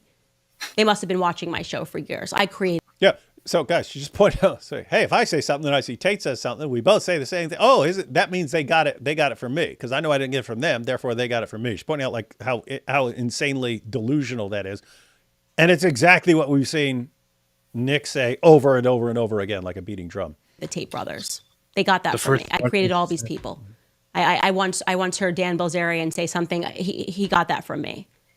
This is just not a game that I'm going to play. So I'm totally, completely fine. As I said, and I will say it publicly, you can put whatever you want to put up about me. I conduct myself in private as I conduct myself publicly. I give everyone a chance to be kind. I don't take a perspective about people from others, but this was complete crap. And you heavily implied that you had some dirt on me, and you have my full permission to release whatever dirt you think that it is, because there isn't any. There absolutely is not any. I'm not going to release it. Okay, I'm not going to release it, actually. Release the Kraken. Unless you force me, I'm not going to release it. Hey, I don't know if you saw the news, but there was apparently in somewhere in The dude who got shot in Boston. You talk about the guy who got the anti-Israel protester, the pro-Hamas protester, whatever. Yeah. Yeah. There was an American veteran who was carrying Israel and America flags and protesting for Israel. Regular American guy, by the way, not even Jewish, was tackled by this pro-Palestine guy, brutally knocked to the ground, and eventually shot in the stomach. It's pretty messed up that you're laughing about that, because you shouldn't want him shot. Well, no, although he did charge, because that was self-defense, right? They charged him and like attacked him. I mean, the dude charged him and attacked him, right? And then they shot. Yeah. But apparently the guy, although he defended himself, is now being is apparently detained and being charged with assault and several different things, which is very, very odd. That's Boston. Yeah, so we'll be checking that out. I'm looking at the video footage. Obviously can't play it. There would be problems playing an actual footage of a shooting here. There should be plenty of clips. There are people in the area who are all recording. Okay. There are big car parks in Boston. They all go to Dunkin' Donuts, apparently. All right, so we've been through the clips, ladies and gentlemen. That's the state of... I'm pointing this out, and the reason I wanted to go through this stuff is it looked pretty creepy like 8 or 10 months ago. And it looked like everyone is like uniting, everyone's uniting around the theme of, we do need to get rid of Israel. And looks like that is not going to last. Doesn't look like any of these alliances are going to last. Anyway, that's how things look to me. The Jews are behind Israel. Mm-hmm. That's true. That is something the Jews are behind. Did Candace become anti-Semitic and get kicked out of the Daily Wire rightly for it, or did she become an actual anti-Semite after getting kicked out? She was saying messed up stuff beforehand, right? She was saying messed up stuff, and she made headlines by after she publicly liked and this one tweet, which was she liked a tweet about being drunk on Jewish blood. I mean, on Christian blood.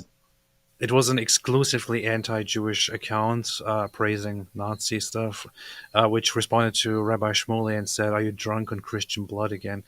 or something like that. And she liked that, and it's just she liked it. And that happened after a long streak of her saying insane things already. But I'm pretty sure that after she separated from Daily Wire, which she also was very happy about, allegedly, she got more extreme. Yeah. Christian Gadfly says, I uploaded a video on how Muhammad looked. That's silly. AP and D-Wood fans might enjoy it. Keep up the good work. You mean you put together a description of Muhammad in the sources? Inshallah. Because I did that too, but I just had a white sheet of paper. I said it was a drawing of Muhammad. It was super white. From the couch to the TV, crickets will be free. Got to get the meter right. Got to get the meter right. And then we can chant it regularly. Not to mention, Jesus asked for those who crucified him to be forgiven as some of his last words. All of those Vatican II words are appreciable too. A pusillanimous leather grape on Zabiba machine of the cow. Just a cricket. Quit blasting away at Nick. He wants the full loaf. He does say that. We want the full loaf. Who says that? Is that like a saying somewhere in some part of the country or something like that? We don't want it. We want the full loaf. We don't want a slice. We want the full loaf. It's such a weird, stupid sounding. I know some people were asking, what did he just say when he said half-cocked? But that's what I mean. If you're already sounding gay, and you know there's all these accusations about you being gay. Don't say all these words that people like that. Anyway, you can't help it, right? You can't help but, oh, this guy, did he just say that? And here I am taking it on the chin. Dude, shut up. Just shut up. Learn different sayings, dude. I want the full loaf. What? The full loaf. Oh, loaf. Okay. Dude. I'm legitimately trying to help because I can't help it when everyone's joking about how, you know. Anyway. Hey, AP's Cricket. There's a new account. AP's Cricket. I got a bigger fan base than both of you combined. That's nice. There's an AP's Cricket channel. AP, if this becomes a thing, it's going to get to where you can't get rid of the cricket. It's just I know. The funny thing is, I can't tell if some people are actually annoyed by it because I see more people saying, "Hey, the cricket sound is quite cool, very nice." It's like, are people actually enjoying that? Maybe they're enjoying it. Maybe I should have a cricket sound in the back all the time. I don't know. Yeah, cricket sounds it's one of the best sounds because there's a rhythm to it, right? It's not like it's random. I mean, it's kind of random if it's in the room because they'll get quiet because of something. But a cricket is very rhythmic. It's a funny thing. I'm walking over there to see where the cricket is, and when I walk over there, it gets quiet. And then when I walk away, it starts. That's what they do. That's what they do. They're smart. D. Wood, I am lay preaching at my church this Sunday on Abraham sacrificing Isaac. I'm using several points from your video about Reed. FYI, I will be giving you 0 credit. That is exactly what you do, Mark. You can steal anything I say in that video. You can actually take entire sections, just repeat them word for word, and give me 0 credit. That is exactly what you should do. Moo Joe says, this clown does not understand she and Sneako do not need the KKK clicks. They have the Muslims, 2 billion of them. Yeah, no one needs the 500 gropers. Opposition politician Islamic Party in my country said we should encourage marriage between us and the kuffar to secure more votes. Yeah, you can actually, I mean, that's the view as far as, but look, we can marry Christian and Jewish women. Yeah, that was viewed as taking over the reproductive capabilities of the people you want to subjugate. And yes, it was evil. Getting mad at melanin is some Don Quixote energy. Charging at it. Yeah. You got Nick. What the hell with all this melanin? If humans are so ethnically tribal, then why aren't black Hebrews, white nationalists, and all of them more popular? Yeah, that's a good point. So you got the Hebrew Israelites, the white nationalists. Like, if everyone's so obsessed with the race and so on, then, hey, when you come up with a group and say, I'm all about the white people, then you should be super duper popular and not some weird little fringe group. David makes a good point, pauses, and cricket sounds off, of course. Cricket sounds off. That's what we do. That's what we do. That's what they do. White nationalism is ethno-nationalism. It is rooted in white Christian identity. They don't accept European Jews or even Muslims from Turkey, Albania, Kosovo, Chechnya, who may pass as white as well. Yeah, they only want certain white people. The good ones.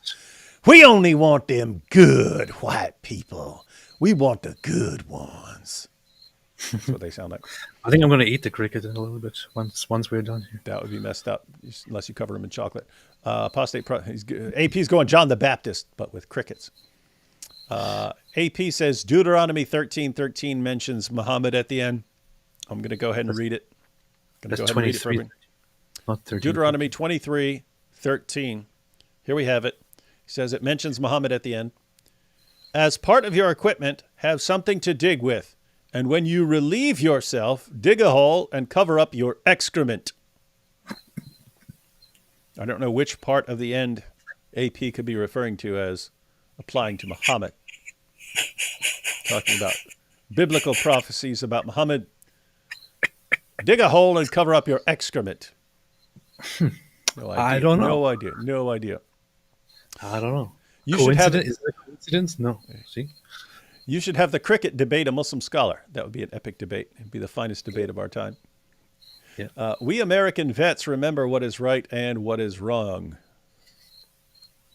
That's true. What are you guys doing when they're eating the dogs? They're eating the dogs. They're eating the cats. And the vets are sitting around doing nothing when you're supposed to care for animals. Alhamdulillah. Sorry, Michael Feldman. We American vets remember what is right and what is wrong. Michael Feldman, I don't know if you ever saw the Ali G show, but there was this funny joke about a guy trying to explain the difference between a veteran and a veterinarian, and he was too dumb to get it. And it reminds me of a lot of people who are fans of Dawah nowadays not understanding basic things like words. Yeah, there are statistics on that, though. It's the older generation that is much less gullible than the younger generation. David, don't let anti-Semites hijack the church. We will not. They will have to saw our heads off to stop us. And we've got the apostate prophet right there in the midst of the church telling people about Vatican II. Yeah. And Preshi here says, fun fact, all major world religions were founded by brown people in the Middle East or in India. Brown people are God's chosen people. Wrong. Not all major world religions. Muhammad was an extremely white person in the Middle East. So if you wanted to make a case against white people, ladies and gentlemen, make the case that Muhammad was the whitest prophet in history, and he's the one who started Islam. So look what white people do. They mess things up. They messed up religion. You had all these brown people. They had all these brown people starting all this good stuff, and then Muhammad comes along and brings about Islam. I said some good things about Catholicism today, but I just wanted to quickly show this here just to get some donations from Catholics, because that's what I'm doing this for. Like, I don't care about Catholicism. Yeah. So, all you Catholics, support. Be sure to support AP's buying frenzy of Catholic items. So sign up. You can sign up on his channel. Go to Apostate. Go to Apostate Prophets. It's apostateprophet.com, right? Yeah. Yes. AP needs to buy more crosses and such. Everybody knows we only speak well of certain groups or people in order to get money or because we are directly paid by them. That's what we do. That's what we do. So that's the only reason to do stuff. So if you want to see AP continue quoting Vatican II, then be sure to send him. If you don't send me money, I will become a groiper. Hey, what's this? Michael says, D Wood, it is all good, friend. You know, I saw you in Dearborn. Take my jizya as an apology, lol. Oh, you saw me in Dearborn? That's cool. My home away from home. And hey, I was about to click off, and then there are these super chats now. The Ali G show could turn even the most anti-Semitic white supremacist into a Jew-loving Jew lover. Thank you, Sasha. Yeah, it was some hilarious stuff. I especially like the stuff because he would obviously prepare stuff, but there were occasions where he's responding to what the other person has said, so it couldn't be planned. The other person brings up some random thing, and he responds to that, and it would sometimes be absolutely hilarious. So we need to go back and watch that at some point. Here's some Catholic jizya for more rosaries. Yeah. You got to send it to AP's channel because I don't think I'm going to spend it on rosaries. Gravity X said AP doesn't burn people at the stake. I wouldn't be so sure about that. How do you know? Yeah, I don't know if you've seen. He seems like the most cold-blooded person that I interact with at all. He's always like, that person should die. This person would be better off dead. You see? It's, weird stuff. Weird stuff. I mean, I eat people. How do you think I prepare? That's true. That's what you do. That's what you guys are all upset about Nick Fuentes. You got a cannibal right here. Anyway, They're all right, guys. eating the They're eating. AP is eating the dogs and the cats. I saw it on TV. eating the dogs. Yeah, guys. So anyway, remember what's going on here because you're going to see this over and over again. We talk about the Dawa wars. We talk about the Dawa wars.